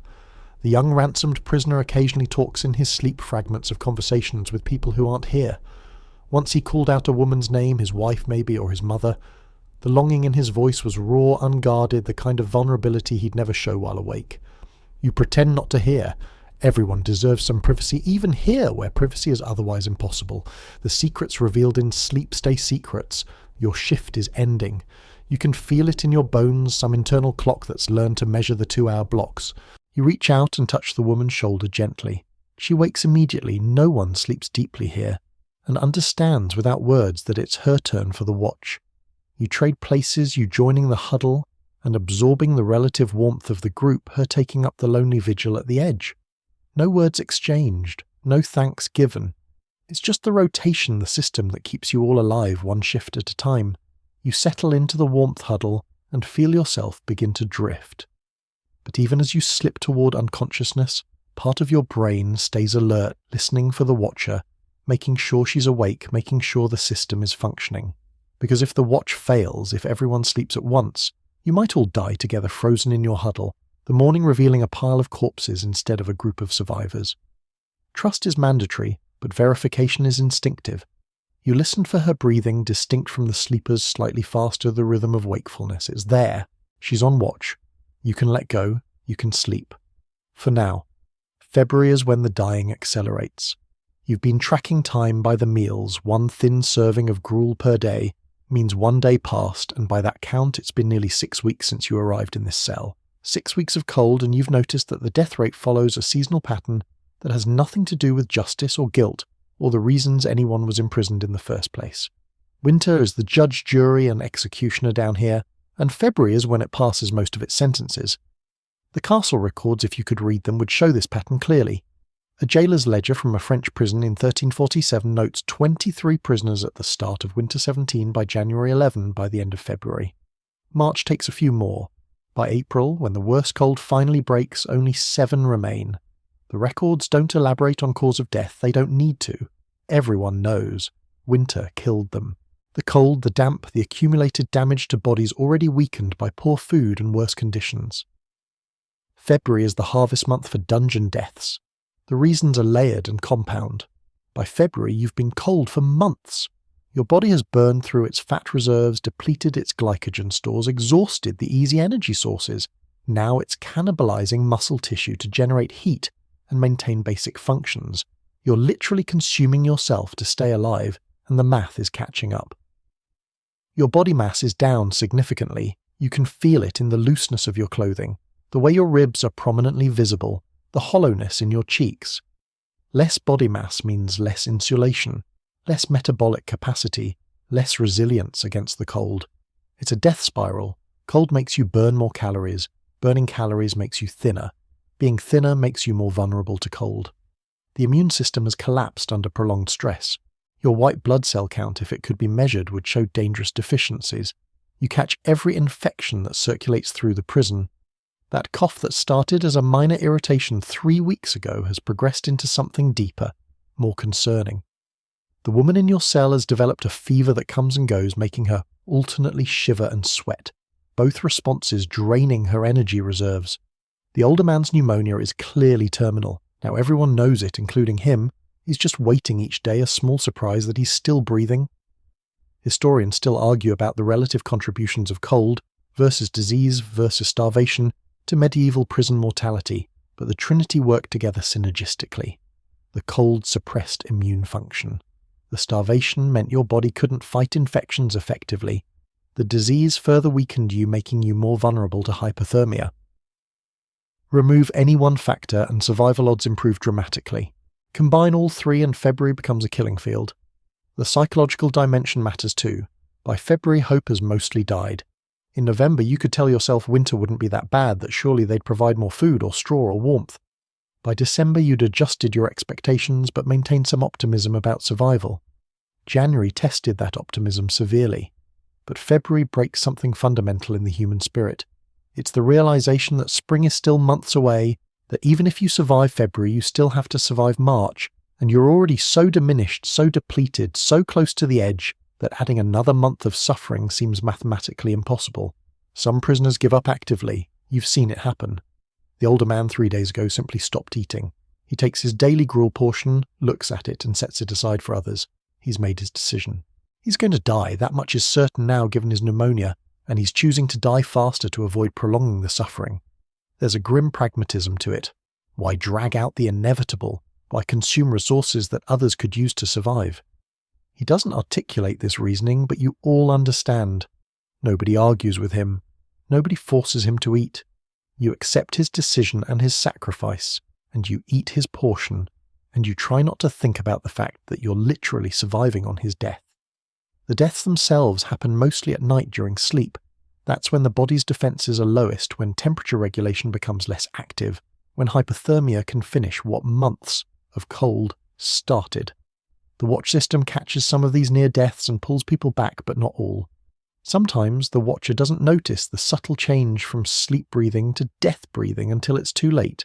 Sometimes the decline is so rapid that intervention wouldn't matter anyway. You just wake up in the morning and realize that one of the warm bodies you were pressed against has gone cold and rigid during the night. The protocol for dealing with corpses is grimly efficient. You call for the guard, who eventually comes and confirms the death. The body is removed, dragged out through the cell door if rigor mortis hasn't set in yet, or left until it relaxes if it has. There's no ceremony, no last rites unless a prisoner happens to know the appropriate prayers. The body is just waste to be disposed of, no different from the bucket of excrement that gets emptied weekly if you're lucky.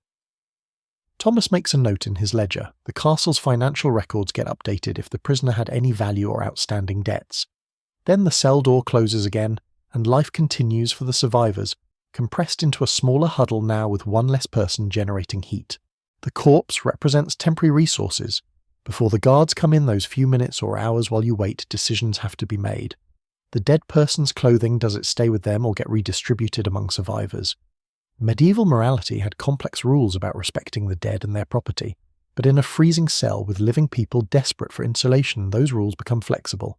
Usually you take the clothing. The dead don't need warmth anymore. The living desperately do.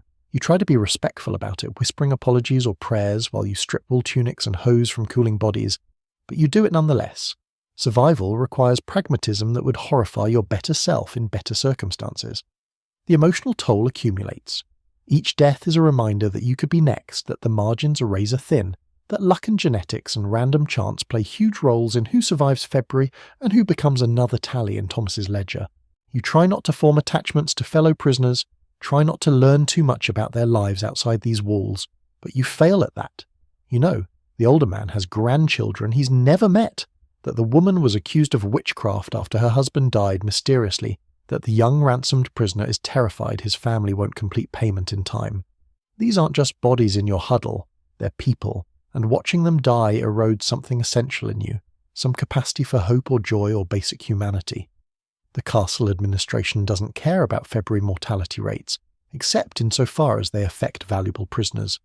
If a nobleman being held for ransom dies of cold, that's a financial loss and potentially a political problem. If a dozen peasants accused of poaching or theft die, that's just efficient resource management, fewer mouths to feed more space in the cells for new prisoners. The system is designed with acceptable losses built in. Some prisoners will die. That's understood. The question is just whether the right prisoners survive. You're approaching the end of February now by your count, though you could be off by days or even weeks. Time has become strange down here, elastic and unreliable, but you can feel something shifting. The worst cold seems to have passed, or maybe you're just adapting your standards for cold versus unbearably cold, recalibrating downward until you've lost all connection to normal temperature scales. The older man is nearly gone, maybe hours away from the end. The woman is fighting her fever with grim determination. The young ransom prisoner continues to receive his small privileges from Thomas, maintaining his advantages, and you're still here, still alive, diminished but surviving. February hasn't killed you yet. That's not victory exactly, but it's not defeat either. It's just continuation, one more day of existence added to the count, moving you incrementally closer to spring or death, whichever arrives first. Fire is impossible. That's the first thing Thomas made clear when you begged really for warmth beyond the meagre body heat and straw insulation you've cobbled together. No open flames in the cells, ever. The reasons are practical. Stone might not burn, but straw does. Clothing does, human flesh does. A fire in a locked cell could kill prisoners before guards could respond, and more importantly, it could spread through the castle's wooden infrastructure. The Lord's comfort takes precedence over prisoner survival. So fire, the most basic human technology for surviving cold, is absolutely forbidden down here. But the fantasy of fire consumes you more completely than any real flame ever could. You dream about it when you manage to sleep vivid sensory dreams of sitting beside a hearth, feeling heat radiating into your face, watching flames dance and pop. You wake from these dreams into the cold reality of the cell, and the loss feels physical, like someone has reached inside your chest and extracted something vital. The cruelty isn't just that you're cold, it's that you remember warmth, you can imagine warmth, but you cannot access warmth. The knowledge of fire's existence somewhere above you in the great hall where nobles eat and guards warm themselves makes its absence in your cell feel like deliberate torture rather than simple deprivation. Medieval people understood fire as sacred, transformative, essential. It was the technology that separated humans from animals, the gift from the gods, Prometheus stealing flame from Olympus, or God appearing to Moses in the burning bush. Fire was life itself. And in the dungeon, you're being denied life in its most fundamental form. You're being reduced to an animal state, surviving on body heat and crude insulation, forbidden the defining characteristic of humanity. There's theological weight to this denial that medieval prisoners would have felt acutely. To be denied fire was to be denied God's grace to be cast out of the community of the saved. You've thought about smuggling fire, creating it, stealing it. The fantasies are detailed and desperate. If you could somehow get a flint and steel from Thomas, though he'd never allow it, you could strike sparks into dry tinder. But what tinder? Everything in your cell is damp. And even if you got a flame started, what would you do with it? Burn the straw for a few minutes of warmth before it's consumed. The smoke would alert guards immediately. They'd put it out and punish you severely, probably transferring you to an even worse cell if such a thing exists. The risk-reward calculation never works out, but you run through the scenarios anyway, compulsively, because thinking about fire is a form of mental warmth. The rare times when fire appears near your cell are exquisite torture. Remember that brazier Thomas brought for the young ransomed prisoner. Those glowing coals represented concentrated heat energy, the combustion of carbon releasing infrared radiation that human bodies crave with evolutionary desperation. Just being in the same room with the brazier, even 15 feet away, you could feel the difference. The air temperature rose maybe 5 degrees in the cell, enough to make your shivering decrease slightly enough to remind your body what warmth felt like. And when Thomas removed the brazier after an hour, the cold crashed back in with renewed viciousness, the contrast making it feel even colder than before. That warmth hangover lasted for hours, your body mourning the heat it had briefly accessed. Historians still argue about the use of fire in medieval prisons. Some sources suggest that valuable prisoners, those held for ransom or political purposes, sometimes received braziers or heated stones on the coldest nights. Other records indicate absolute prohibitions on open flames in prison areas due to fire risk. The truth probably varied by location period and the value of the prisoners involved. But for common prisoners, thieves, poachers, debtors accused, witches' fire was almost certainly forbidden except under strictly controlled circumstances. The heated stones represent a compromise, a way to provide warmth without the danger of open flames. Thomas has mentioned them in his negotiations, pricing them at 3 pennies for a set of 4 stones that had been heated in the kitchen fires. He'd wrap them in cloth, pass them through the door grating, and you'd have maybe 2 hours of radiant heat before the stones cooled to ambient temperature. 2 hours of pressing your hands against warm stone, of holding it against your core, of feeling heat seep into your frozen flesh. 2 hours of relief from the relentless cold, but 3 pennies might as well be 3 gold coins for prisoners who have nothing left to trade. The young man got heated stones last week. You watched him receive them, watched him close his eyes in what looked like religious ecstasy as he pressed the warm rocks against his chest, his stomach, his back. He was generous enough to share them with the rest of the huddle for a few minutes, passing them around, letting each person feel a brief moment of warmth. But mostly he kept them for himself, and you couldn't blame him. Those stones were purchased specifically for his survival, and altruism has its limits when you're freezing to death. The psychological impact of fire denial goes deeper than physical discomfort. Fire is control over environment, proof of human agency, evidence that you can alter your circumstances through skill and tool use. Being forbidden fire means being reduced to pure passivity, completely at the mercy of external forces you cannot influence. You can't make yourself warmer through cleverness or effort. You can only endure, which is less a skill than a biological lottery. Some bodies tolerate cold better than others, through no merit of their own. Some prisoners in other cells you've heard through the grapevine of guard gossip and whispered exchanges when you're taken out for bucket emptying duty have tried to create fire anyway.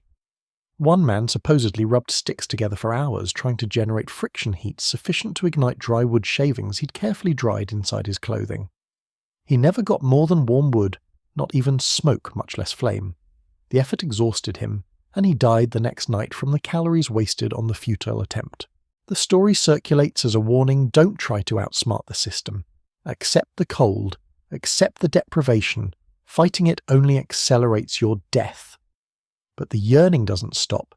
You stare at the small grated window and imagine smoke from the castle's chimneys drifting past. You think about the kitchen fires burning 24 hours a day to bake bread and roast meat for the castle's inhabitants. You imagine the great hall's massive hearth, probably 8 feet wide, logs as thick as your torso, burning constantly through winter. All that heat, all that fire, all that warmth existing just walls and floors away, completely inaccessible to you. The proximity makes it worse. If you were in a frozen wilderness alone against nature, the cold would feel impersonal. But you're inside a structure filled with fire and warmth deliberately excluded from it. The cold is a choice someone made about your value as a human being. Medieval theology suggested that hell was characterized by both excessive heat and excessive cold, depending on the sin. The frozen levels of hell, described in some texts, and most famously in Dante's Inferno, held the worst sinners traitors, frozen in ice, unable to move, suffering cold for eternity. You're living in theological hell, or close enough. The irony is that you'd accept damnation gladly if it came with warmth. Let the flames of hell be literal, you'd walk into them voluntarily at this point. Any heat, even burning heat, seems preferable to this endless grinding cold. The woman in your cell has started praying specifically for fire.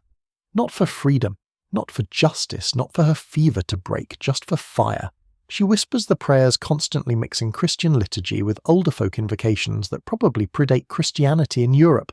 She's calling on sun gods, fire spirits, any entity that might have power over flame and heat. It's theologically dubious, mixing orthodox and pagan elements, but desperation makes theologians of us all, and orthodoxy seems less important than efficacy when you're freezing. Her prayers create a background murmur in the cell, a constant low-level appeal to forces that might not exist but which certainly aren't responding if they do. Fire would solve everything. That's the fantasy you return to obsessively. A small controlled fire in the centre of the cell, impossible, forbidden, dangerous, but imagine it anyway. The heat would dry your clothing, your bedding, the air itself. The smoke would be unpleasant but would drive away some of the moisture and probably kill some of the mold spores. The light would break the oppressive darkness, let you see each other as humans rather than just warm shapes in the night. The psychological boost from having fire, from controlling heat, from exercising that fundamental human capability would be worth as much as the physical warmth. But it's not possible. It was never possible. Fire remains theoretical, hypothetical, a dream you have in the cold darkness while your body slowly fails from its absence. The corners are death traps. You learn this during the first week watching a prisoner who'd been here longer than you instinctively avoid the corners, always positioning himself toward the centre of the cell or along the middle sections of wall. When you asked why, he explained with the weary patience of someone who'd seen too many deaths. The corners are where the cold concentrates, where two walls meet, to create thermal bridges that suck heat from anything nearby. Sleep in a corner and you're sleeping in the coldest microclimate the cell has to offer. Sleep in a corner consistently and you won't wake up one morning. The physics are brutally simple. Stone walls conduct heat away from your body. When two walls meet at a corner, you have double the surface area conducting heat away from you, double the thermal mass pulling warmth from your flesh. The corner also creates a pocket where cold air settles and stagnates away from the minimal air circulation provided by the distant window grating. It's like sleeping in a cold sink, a geological bowl designed to trap and concentrate the lowest temperatures available. Medieval prisoners didn't understand thermal conductivity and convection in scientific terms, but they understood the practical reality corners kill. The centre of the cell is premium real estate in the survival economy. Here you're maximally distant from all walls, minimising the heat-stealing effect of the stone. The air circulation is slightly better. Whatever warmth exists in the cell concentrates here first. When the huddle forms at night, it naturally gravitates toward the centre position. This is where bodies pack together, where the communal warmth accumulates most effectively, where survival odds peak. Getting a centre position in the huddle is the result of social negotiation, rotation, fairness, and sometimes raw physical dominance. The wall positions, not corners, just the middle sections of walls, represent a compromise. You have one surface conducting heat away from you instead of two. Some wall positions are better than others. The wall farthest from the window grating is slightly warmer because it's not catching the direct draft of cold air that seeps through the opening. The wall adjacent to the guard corridor sometimes receives trace amounts of warmth if there's a torch or brazier on the other side, though this is rare.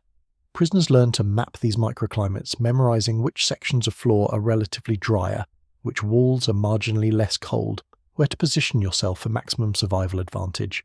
Historians still argue about whether medieval people consciously understood these thermal gradients, or just learned through trial and error which positions were safer. The answer is probably both folk wisdom accumulated through observation of who survived and who didn't, combined with intuitive understanding that corners and walls meant cold. The knowledge was transmitted through the prison community, old prisoners teaching new arrivals the unwritten rules of dungeon survival. Avoid corners, fight for centre positions, never sleep alone against a wall if you can avoid it. The hierarchy within the cell manifests spatially. The young ransomed prisoner with his privileges and better health could claim centre position every night if he wanted.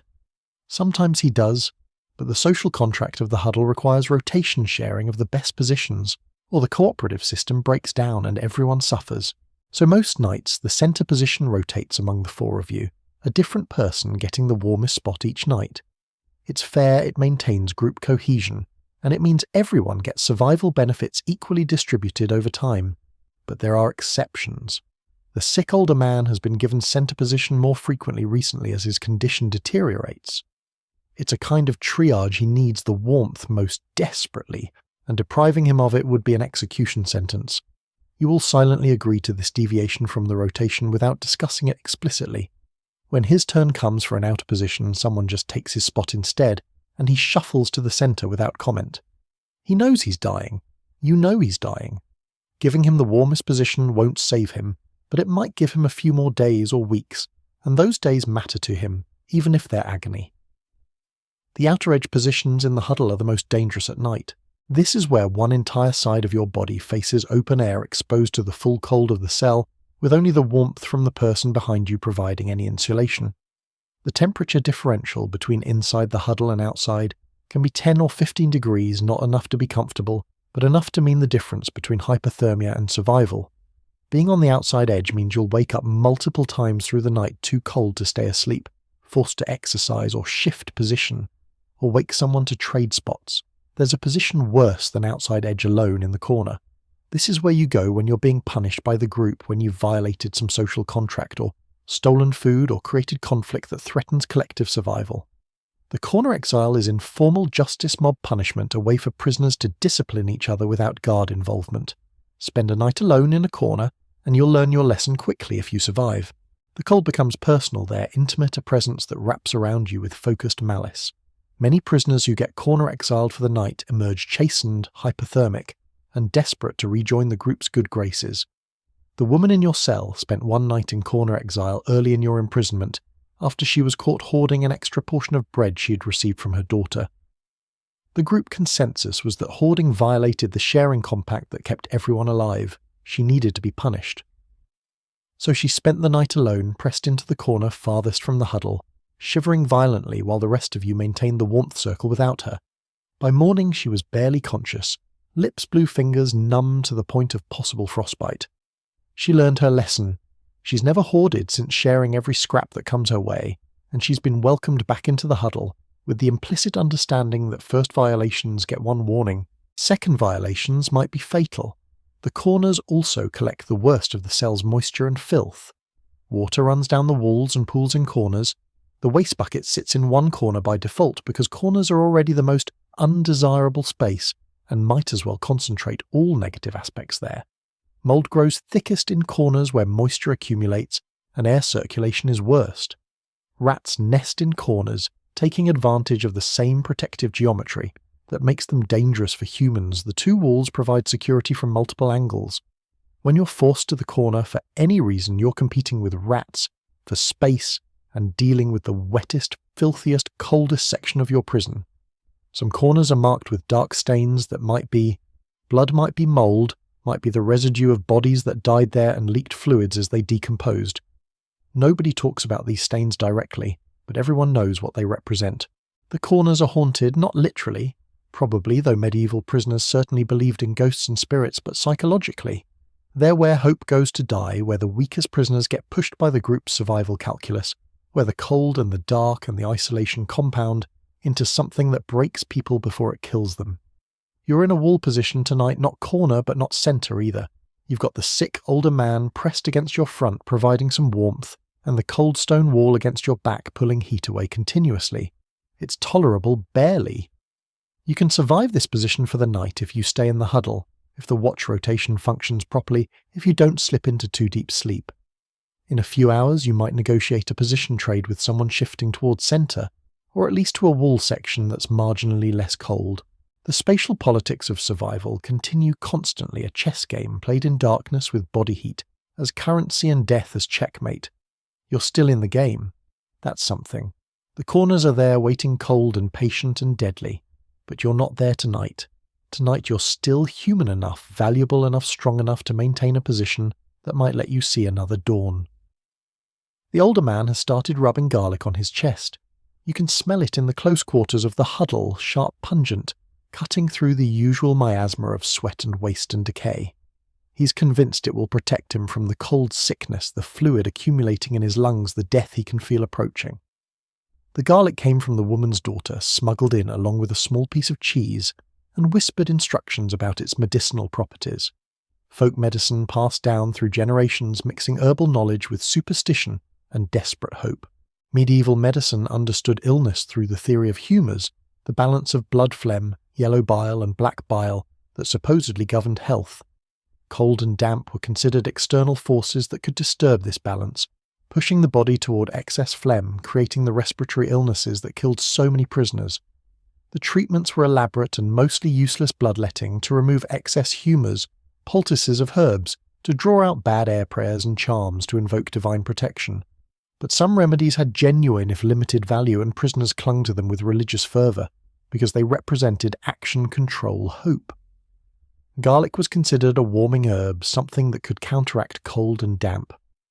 The logic was sympathetic magic mixed with empirical observation. Garlic creates a burning sensation when consumed or applied to skin, therefore it must contain heat, therefore it can warm the body from inside. The actual mechanism, the mild antimicrobial properties of allicin compounds, wouldn't be understood for centuries. But medieval people knew that garlic sometimes helped with infections, sometimes kept people healthier through winter. So the older man rubs it on his chest, inhales its fumes, and needs to believe that it's helping. The woman has her own remedies. She chews willow bark when she can get it, the bitter taste providing some relief from her fever. Willow bark contains salicin, a compound related to modern aspirin, and it genuinely does reduce fever and pain. But she doesn't have a consistent supply. It depends on what her daughter can smuggle in when Thomas is willing to look the other way, how much the family can afford to bribe for medical supplies. Most days she just suffers her fever cycling up and down, according to patterns she's learned to recognise but cannot control. The young ransomed prisoner receives actual medical attention occasionally. A physician visited him last week, not down in the cell, but upstairs in a meeting room where conditions were marginally less appalling. The physician examined him, declared him reasonably healthy given the circumstances, and recommended increased food rations and warmer clothing. Some of these recommendations were implemented, most were not. But the fact that a trained medical professional assessed him, that his family cares enough to pay for medical consultation, sets him apart from the rest of you who get folk remedies and prayers. Historians still argue about the efficacy of medieval medicine, but the truth is nuanced. Some treatments were actively harmful. Bloodletting probably killed more people than it saved. Others were neutral, providing psychological comfort without physical benefit. But some genuinely helped willow bark for pain, garlic's antimicrobial properties, certain herbal poultices that reduced inflammation. The problem was separating effective treatments from dangerous superstition, and in a prison setting where access to any medicine was limited, and knowledge was passed through oral tradition among desperate people, that separation was nearly impossible. You've developed your own preventive strategy based on movement and breathing exercises. Someone told you maybe a cellmate who died weeks ago, maybe a guard who felt momentarily merciful. You can't quite remember that keeping your lungs working hard prevents the fluid buildup that leads to pneumonia. So you do deep breathing exercises during the day, expanding your chest fully, exhaling completely, forcing your lungs to process the maximum amount of air possible. Does it help? Impossible to know. You haven't developed pneumonia yet, but that might be luck genetics, or simply that you haven't been here long enough. The exercise gives you something to do, a sense of agency, and that psychological benefit might be worth more than any physical effect. The sick older man has tried every remedy available to prisoners. Hot water with honey when he could bribe Thomas for it. Prayers to specific saints known for healing, St. Blaise for throat ailments, St. Roch for plague and epidemic disease. He's made small offerings, burning scraps of cloth as improvised incense, creating rituals that blend Christian orthodoxy with older folk practices. None of it has stopped the progression of his pneumonia. His breathing becomes more laboured each day, the wet rattle in his lungs more pronounced. The garlic smells like desperation now, like last resort, like the useless gesture it probably is. There are superstitions about cold and illness that everyone in the cell believes to varying degrees. Don't let your head get wet trapped. Moisture leads to brain fever. Don't sleep with your mouth open. Cold air goes directly to your lungs and solidifies into phlegm. Don't stand in draughts after exercising. The contrast between hot and cold will crack your humours like pottery in a kiln. These beliefs shape behaviour, creating elaborate rules about where to position yourself, how to sleep, when to move or stay still. Some rules probably do help keeping your head dry, prevent some heat loss. Avoiding drafts reduces exposure. Others are pure superstition. But when you're desperate and powerless, superstition provides structure rules to follow the comforting illusion that correct behaviour leads to survival. The woman believes that her illness is partially supernatural. She was accused of witchcraft, and she half believes the accusers were right, that she does carry some dark power, some curse that's now turning inward and consuming her. She whispers counter-curses to herself, trying to redirect whatever malevolent energy exists, turning it back outward toward her enemies. It's psychological protection, as much as magical, giving her someone to blame besides herself, besides random chance, besides a universe indifferent to her suffering. The fever is not her fault, not her body's failure, it's witchcraft. And witchcraft can be fought with counter-magic, with the right words spoken at the right time, in the right tone. You've noticed that illness correlates strongly with giving up psychologically. Prisoners who maintain hope, who believe in eventual release, who keep finding reasons to survive one more day, they seem to fight off infections better, recover from minor ailments faster. Those who've lost hope, who've accepted death as inevitable decline, rapidly regardless of physical health at the start. The mind and body communicate in ways medieval medicine couldn't explain but certainly recognised. Melancholia, they called it an excess of black bile leading to despair, leading to death. Modern medicine would recognise depression's impact on immune function, but the observation is the same. Prisoners who want to live tend to live longer, all else being equal. The remedies provide comfort beyond any medical efficacy. The ritual of treatment, applying garlic chewing bark, performing breathing exercises, creates structure in the shapeless horror of imprisonment. You're doing something, taking action, fighting back against the cold and illness instead of just passively enduring. The psychological boost from this agency might be worth more than most actual medicines. Your mind needs reasons to keep fighting, and the ritual of folk medicine provides those reasons. But the older man's garlic isn't working. Everyone can see it, including him. His breathing is worse today than yesterday, worse yesterday than the day before. The trajectory is clear. The pneumonia will fill his lungs, completely drowning him from the inside, and no amount of garlic or prayer will change that outcome.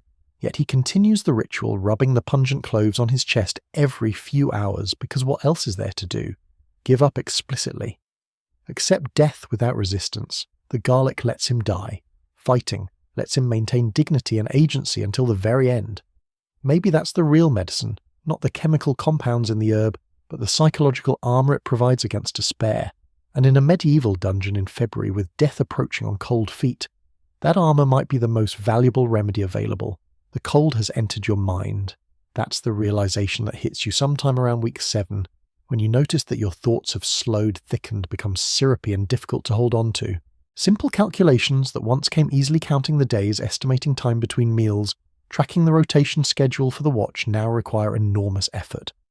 Your brain is freezing, not literally but functionally, neural pathways slowing as your core temperature hovers at the lower edge of survivable.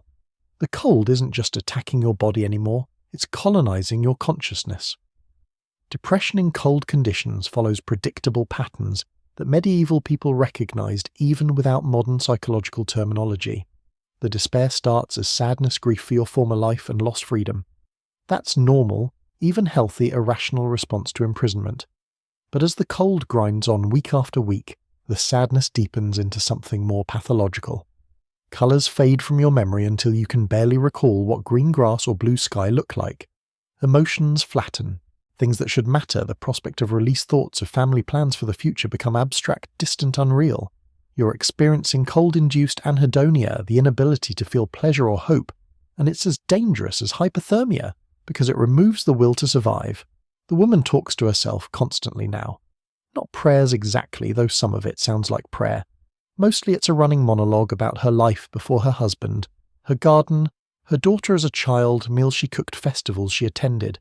She's narrating her memories aloud to keep them alive, to prove to herself that she existed before this cell, that she was once a person with a full life, rather than just a shivering body waiting to die.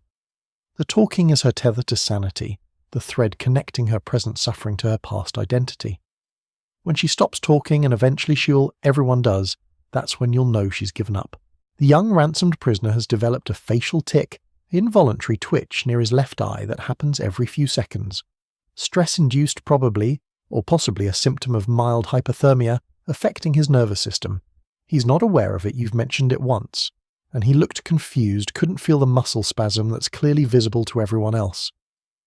These small physical manifestations of psychological damage accumulate the tic, the woman's incessant talking. The older man's laboured breathing that now sounds almost like sobbing your own difficulty maintaining linear thought.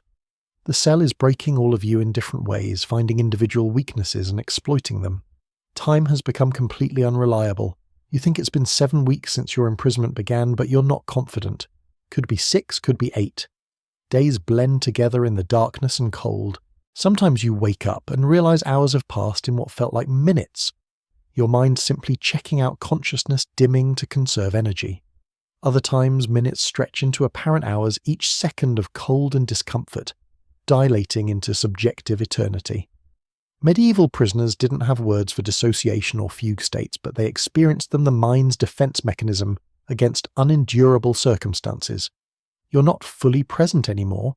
Part of you has fled somewhere safer, and you're not sure it's coming back. Historians still argue about the long-term psychological effects on prisoners who survived a medieval imprisonment. The few accounts that exist describe men and women who emerge from dungeons fundamentally changed, silent, withdrawn, prone to violent outbursts or catatonic episodes. Modern psychology would recognize PTSD, depression, anxiety disorders, the whole catalogue of trauma responses. Medieval people understood it as the soul being damaged. Vital spirits depleted, the person being partially dead, even though their body still moved. The terminology is different, but the observation is accurate. Prolonged extreme stress, in cold, dark conditions, breaks something essential in human consciousness. The isolation is cognitive torture, even though you're not alone. Yes, there are 4 of you in this cell, but meaningful communication has largely stopped. The woman talks, but not to anyone. She's talking to the past, a ghost to herself. The older man is too sick and exhausted for conversation. The young prisoner retreats into his own thoughts, probably fantasizing about rescue family, the life he'll return to if his ransom is paid. You're all together, but profoundly alone, each trapped in a deteriorating mind, unable to reach across the gap to truly connect with others. Solitary confinement within communal housing, the worst of both worlds. You've noticed your emotional reactions are wrong, inappropriate, delayed. Yesterday, or was it 3 days ago, the older man coughed up blood, bright red, spatters on the straw, and you felt nothing. No concern, no fear, no compassion. Just blank observation. Blood. There's blood that's bad, probably. The emotional numbness is protective, preventing you from feeling the full horror of your situation, but it's also dehumanizing. You're becoming a survival machine, biological processes continuing without the consciousness that makes them meaningful. Is this what death feels like? Not dramatic cessation, but gradual fading emotions, disappearing. First, then coherent thought. Then finally the body gives up too. The hallucination started maybe a week ago though, again time is unreliable. Small things at first, shadows moving in ways that don't match the minimal light sounds that might be voices, or might be your brain manufacturing stimulation in sensory deprivation. You saw your mother once, or thought you did her face appearing in the darkness near the window, grating mouth moving silently. You knew it wasn't real.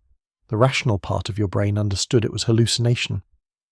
But the vision was comforting anyway, a brief escape from the crushing isolation. You don't mention these visions to the others. Everyone's sanity is fragile enough without adding fear of madness.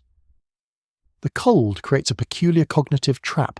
You can't think clearly because you're cold, but thinking clearly would help you implement better survival strategies. Your judgment is impaired exactly when you need it most. You make poor decisions like forgetting to wring out wet clothing before lying down or failing to notice that your position in the huddle has shifted to a dangerously cold outer edge. Small errors that compound over time, each one making you slightly more vulnerable, slightly less capable of the next decision. It's a death spiral of diminished capacity, and you're aware enough to recognize it, but not capable enough to reverse it. Some part of you understands that the psychological damage might be permanent. If you survive, and that's an increasingly theoretical, if you won't be the same person who entered this cell. That person is gone, dissolved in the cold and darkness, replaced by something harder and emptier and less human. Medieval people believed in the transformation of souls, that extreme suffering could fundamentally change a person's essence. They were right. You're changing. The cold is remaking you into something that can survive cold, which means stripping away everything soft, everything vulnerable, everything that made you who you were. What emerges at the end, if anything emerges, will be a survivor, but not necessarily a person. The woman has stopped talking. You notice this suddenly, though. You're not sure when it happened. Her constant monologue, which had become background noise, you'd stopped consciously hearing as absent. She's sitting in the huddle, eyes open, breathing, but silent. You should probably check on her, say something. Try to pull her back from wherever she's gone. But the effort required to form words to reach across the gap to care about another person's psychological state feels impossible. You note her silence the way you noted the older man's blood as abstract data requiring no response. The cold has made you selfish in the most fundamental sense. Only your own survival registers as important.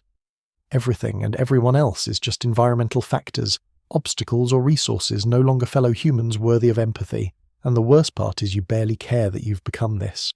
The horror of your own dehumanization should disturb you. But it doesn't. The cold has frozen that capacity too.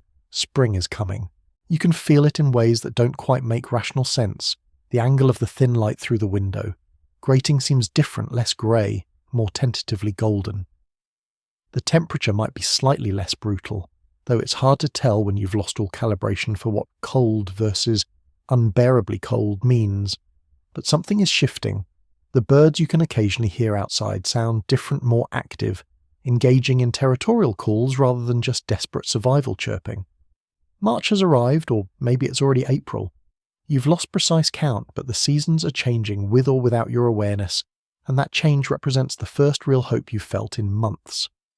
The older prisoners, those who've survived previous winters in the dungeon, talk about the spring transition with a mixture of relief and bitterness. Relief because the killing cold finally breaks, because the mortality rate drops dramatically once daily temperatures climb above freezing consistently. But bitterness because spring reveals the full damage winter has done. The frostbite injuries that seemed manageable in the numb cold suddenly throb with returning circulation. The respiratory infections that you survived through become chronic coughs that never quite heal the weight loss and muscle deterioration that cold masked becomes starkly visible in spring sunlight. The preparation for spring is mostly psychological. Your body has been running on fumes for months, depleted of reserves, functioning at minimal capacity. Spring won't fix that overnight. But knowing that the worst is over, that survival is now probable rather than questionable, changes your mental state fundamentally. The woman has started talking again tentatively in short phrases rather than the elaborate monologues of earlier about what she'll do when released. Gardening, she says. She wants to plant things, watch them grow. The young ransomed prisoner has received word that his family is close to completing the payment. His release might come within weeks. The news has energized him, given him something concrete to anticipate. You've started preparing too, though, for what exactly isn't clear. Your imprisonment has no defined endpoint. You're awaiting trial, but the legal machinery moves slowly or not at all. Still, you're cataloguing what you've lost and what you'll need to rebuild. Your hands are damaged, fingers stiff and painful from repeated near frostbite, several nails blackened and likely to fall off. Your respiratory system is compromised, breathing laboured even at rest. Your body weight is down drastically. You estimate you've lost 30 or 40 pounds, maybe more. The muscles in your legs and back have atrophied from months of minimal movement. You'll need to relearn how to walk properly, how to work, how to exist outside this cell. The prospect is daunting, but at least it's a future prospect rather than just fantasizing about survival. Historians still argue about whether seasonal cycles in medieval prisons were as dramatic as prisoner accounts suggest, but the evidence is clear.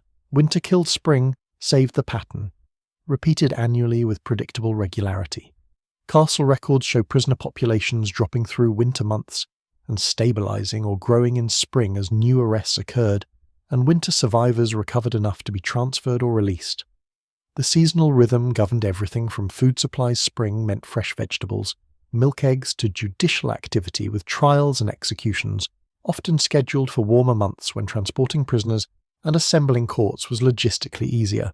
The anticipation of spring is teaching you something about hope and timing. Too much hope too early is dangerous if you start believing you're saved before you actually are. You might relax the vigilance and discipline that kept you alive through February. But too little hope is equally dangerous because it prevents you from preparing for survival beyond the immediate crisis. You're learning to hold both realities simultaneously. Yes, the worst is probably over, but you're not safe yet. Yes, spring is coming, but March can still kill you if you get careless. The balance between cautious optimism and continued vigilance is delicate and essential. The veteran prisoners share knowledge about the spring transition with the grim wisdom of survivors. Don't eat too much too fast when better food becomes available. Your stomach has shrunk and adapted to minimal rations. Overwhelming it with rich food will make you sick. Don't exercise too aggressively trying to rebuild strength. Your heart and muscles need gradual conditioning. Pushing too hard too fast can cause permanent damage or even sudden death. Don't assume you're healthy just because you survived infections. Organ damage, joint problems might not manifest immediately, but will emerge as your body tries to recover. Spring requires its own survival strategies different from winter's, but no less important. The older man won't see spring. Everyone knows it now, including him. His pneumonia has progressed to the point where each breath is a visible struggle, his chest heaving with effort that yields less and less oxygen. He's stopped eating, entirely conserving his energy for just breathing. The spring that's coming for the rest of you is not coming for him. He'll die in late winter. So close to survival, but not quite close enough. There's tragedy in the timing, but also a strange mercy. He won't have to endure the painful recovery process, won't have to discover what permanent damage winter inflicted, won't have to face whatever punishment awaits him if he survives to trial. He's escaping in his way, and part of you envies the finality of his solution. The castle itself is changing with the season. You can hear it in the sounds that filter down from above more activity voices movement. Winter locks castles into hibernation mode, minimal staff maintaining minimal functions. Spring brings renewed life merchants arriving construction, resuming military activity picking up as campaign season approaches. The dungeon participates in this revival peripherally. Thomas seems less surly. More food arrives more regularly. There's talk of a general cell cleaning to prevent disease as weather warms. You're still prisoners, still suffering, but you're no longer forgotten quite so completely. The castle is remembering that dungeons exist, and prisoners need minimal maintenance to remain viable for whatever purposes they're being held. You've started making plans tentative and probably unrealistic, but plans nonetheless. If you're released, you'll need to find work. Your previous life is gone. Property confiscated or abandoned, social connections severed. You'll be starting over from nothing, physically damaged, probably marked as a former prisoner. The prospects are bleak, but they're future prospects, which means there's a future to prospect in. That alone is revolutionary after months of living purely in the present each day, just a unit of survival with no thought to tomorrow. The woman is making similar plans. She talks about finding her daughter, re-establishing their household, maybe moving to a different town where accusations of witchcraft haven't poisoned her reputation. She's realistic about the challenges she's scarred now, physically and psychologically marked by this experience in ways that will never fully heal. But she's thinking in terms of after, which means she's moved from pure survival mode to recovery anticipation.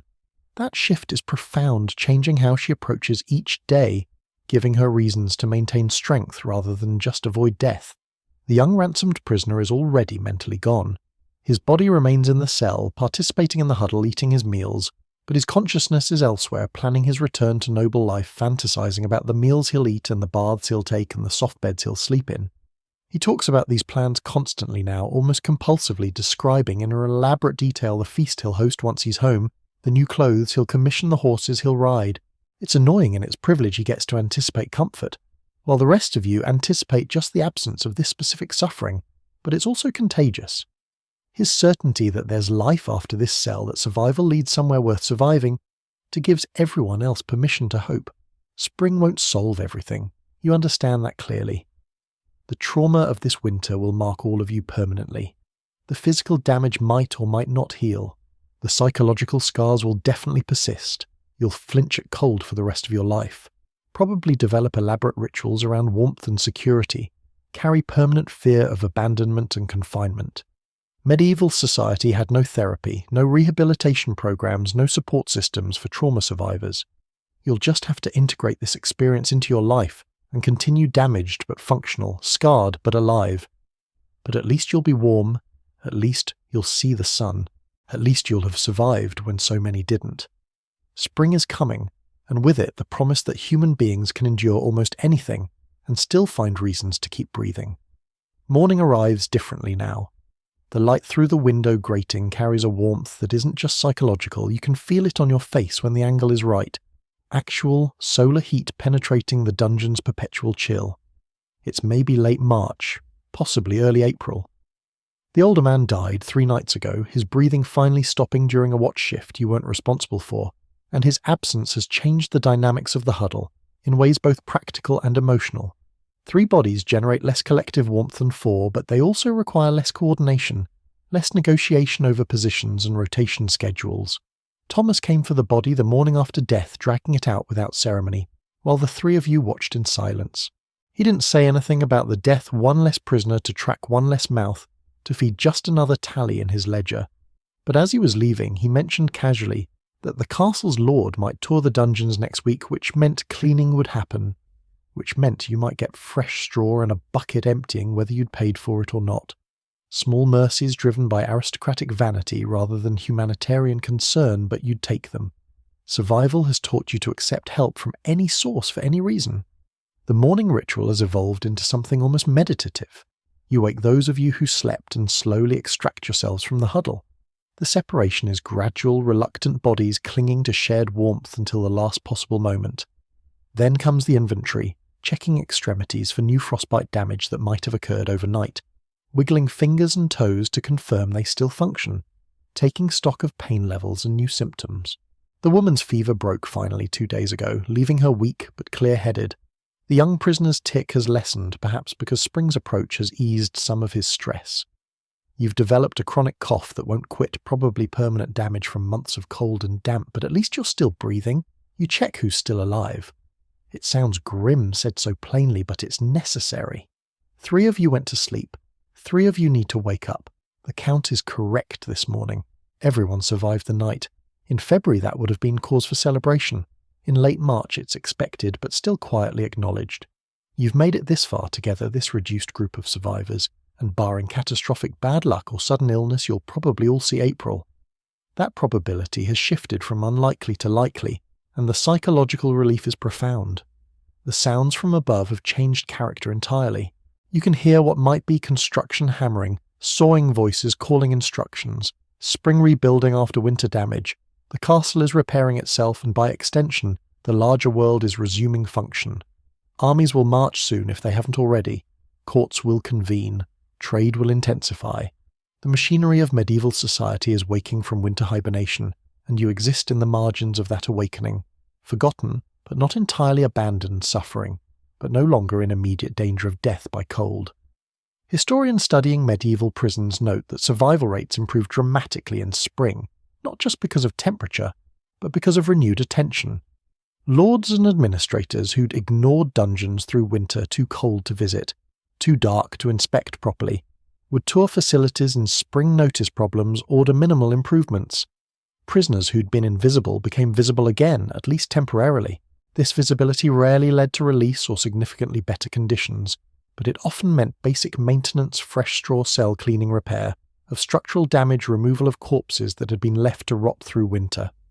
You were objects to be maintained, not humans to be cared for, but maintenance was still preferable to total neglect. The woman has started exercising deliberately, trying to rebuild the strength she lost over winter. She does squats, arm circles, stretches that look almost like the folk dances she probably performed at village festivals in her former life. Her movements are slow, careful, mindful of her weakened state, but she's moving forward literally and metaphorically, preparing for a life beyond this cell. You've started similar exercises, discovering with dismay how much muscle mass you've lost, how quickly you become exhausted from minimal effort. Recovery will take months, possibly years, but at least recovery is now conceivable. The young ransom prisoner received word yesterday that the final payment has been made. He'll be released within days, possibly today. His joy is unrestrained, almost painful to witness, because it highlights the uncertainty facing you and the woman. He has a future mapped out, return to his family, resume his life, eventually forget this as an unpleasant but survivable interlude. Your future is blank, unknowable, dependent on legal proceedings that might never occur, or might result in execution rather than release. But you manage to feel happy for him anyway, or at least you perform happiness convincingly. His survival is everyone's survival on some level. It proves that escape from this place is possible, that the dungeon is not necessarily a tomb. He's promised to remember you, to speak on your behalf if he has opportunity, to send aid if he can. You don't entirely believe him. Noble prisoners often make such promises swept up in the emotion of impending freedom, but follow through once they've resumed normal life and forgotten the shared suffering of the dungeon. But maybe he's sincere. Maybe some connection forged in the desperate intimacy of the winter huddle will persist beyond these walls. It's possible. You've learned not to rely on possibilities, but also not to reject them entirely. Hope calibrated to realistic expectations rather than crushed entirely. When he leaves, and it will be soon, you can feel it, the dynamic will shift again. 2 prisoners in a cell designed for more with spring approaching, and the worst danger past. You and the woman will need to renegotiate everything: the huddle configuration, the watch rotation, the social compact that governs sharing and cooperation. It might be easier with fewer people, or harder losing the privilege that came with having a ransomed prisoner in your group, the extra resources that trickled down from his family's payments to Thomas. You'll adapt. Adaptation is what you do now, what you've learned through months of cold. You're survivors, and survivors adjust to changing circumstances. The light is strengthening. You can see the woman's face more clearly now in the dawn glow from the grating, thin, worn-aged beyond her years, by suffering but alive. Undeniably, persistently alive. Your own face probably looks similar, though you have no mirror and don't particularly want one. The reflection would show a stranger someone transformed by ordeal into a creature you might not recognize as yourself. But that stranger survived winter in a medieval dungeon. That stranger outlasted the cold through ingenuity, cooperation, sheer biological resilience, and perhaps luck. That stranger is you, changed but continuous, damaged but functional. The morning stretches ahead. There will be gruel eventually when Thomas remembers or gets around to distributing it. There will be another day of cold, though not the killing cold of February. There will be small tasks: rearranging straw, wringing out damp clothing, maintaining the minimal hygiene possible in these conditions. There will be thoughts of the past and speculations about the future. There will be companionable silence with the woman, the two of you having exhausted most conversational topics weeks ago. There will be anticipation of the young prisoner's release and your own uncertain timeline. There will be the ongoing recovery process, rebuilding bodies and minds that were pushed far beyond normal human limits. And there will be survival. Not dramatic, not heroic, just the continued biological functioning of human organisms in adverse conditions that are slowly, incrementally becoming less adverse. You survived the coldest nights. You survived February's harvest. You survived the death of the older man and the integration of his loss into your reduced group. You survived the psychological damage, the physical deterioration, the accumulation of small horrors that individually would be traumatic and collectively should have been fatal.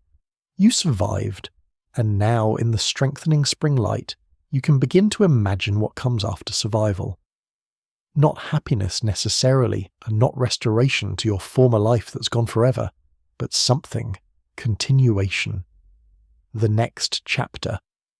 A future that exists beyond these walls, beyond the cold, beyond this frozen moment in a stone cell beneath a medieval castle. The story isn't over. Morning has arrived again, and you're still here to see it. The young prisoner was released 2 days later, pulled from the cell with barely a goodbye his noble life, reclaiming him as suddenly as imprisonment had stolen it. You and the woman remained adjusting to being just 2 now, the huddle smaller, but somehow more intimate. The spring warmed slowly, each degree of temperature rise feeling like a gift you'd never deserved but gratefully accepted anyway. Your trial came eventually, months later, in summer heat that felt obscene after the winter you'd endured. The charges were unclear, the process incomprehensible, the verdict almost irrelevant.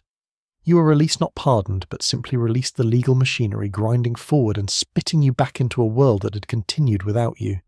You walked out of the castle into sunlight so bright it hurt your eyes, having adapted to darkness, your body having adapted to cold. The warmth felt wrong at first, uncomfortable, your temperature regulation permanently damaged by months of extreme cold. But slowly, incrementally you readjusted. You relearned warmth. You remembered what it meant to be warm. The woman was released too, weeks after you, her witchcraft charges dropped or forgotten, it was never clear which. You heard later that she'd found her daughter, that they'd moved to a different town, started over. You hoped that was true. You hoped she found some peace, some recovery from the shared trauma of that winter. You never saw her again, but you thought of her often, especially on cold nights, when your body remembered the huddle, the shared warmth, the desperate cooperation that kept you both alive. You carried the winter with you always. The cough never fully healed. Your fingers remained stiff, sensitive to cold, prone to numbness on winter days.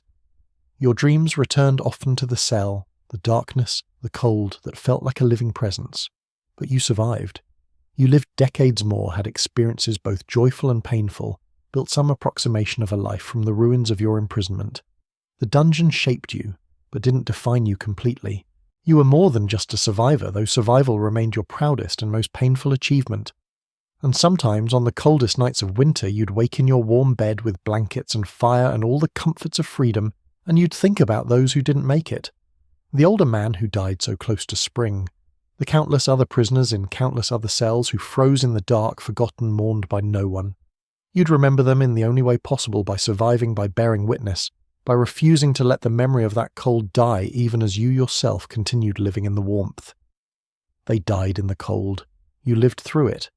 And in the gap between those fates lay all the luck and suffering and mystery of human existence, too large to understand but impossible to forget. The night deepens around you now. The story has been told. The winter survived, at least in memory, in words, in the transmission of experience across centuries. Medieval dungeons are empty now, their cruelty archived in history books and archaeological reports. But the cold remains always waiting at the edges of human warmth, patient and hungry, ready to reclaim any space where vigilance lapses and fire goes out. Remember the prisoners. Remember the cold. Remember that survival is never guaranteed, always earned, and sometimes possible, against impossible odds. Sleep well, stay warm, and be grateful for the blankets that keep the medieval darkness at bay. The story ends here. See you in the next video. Good night.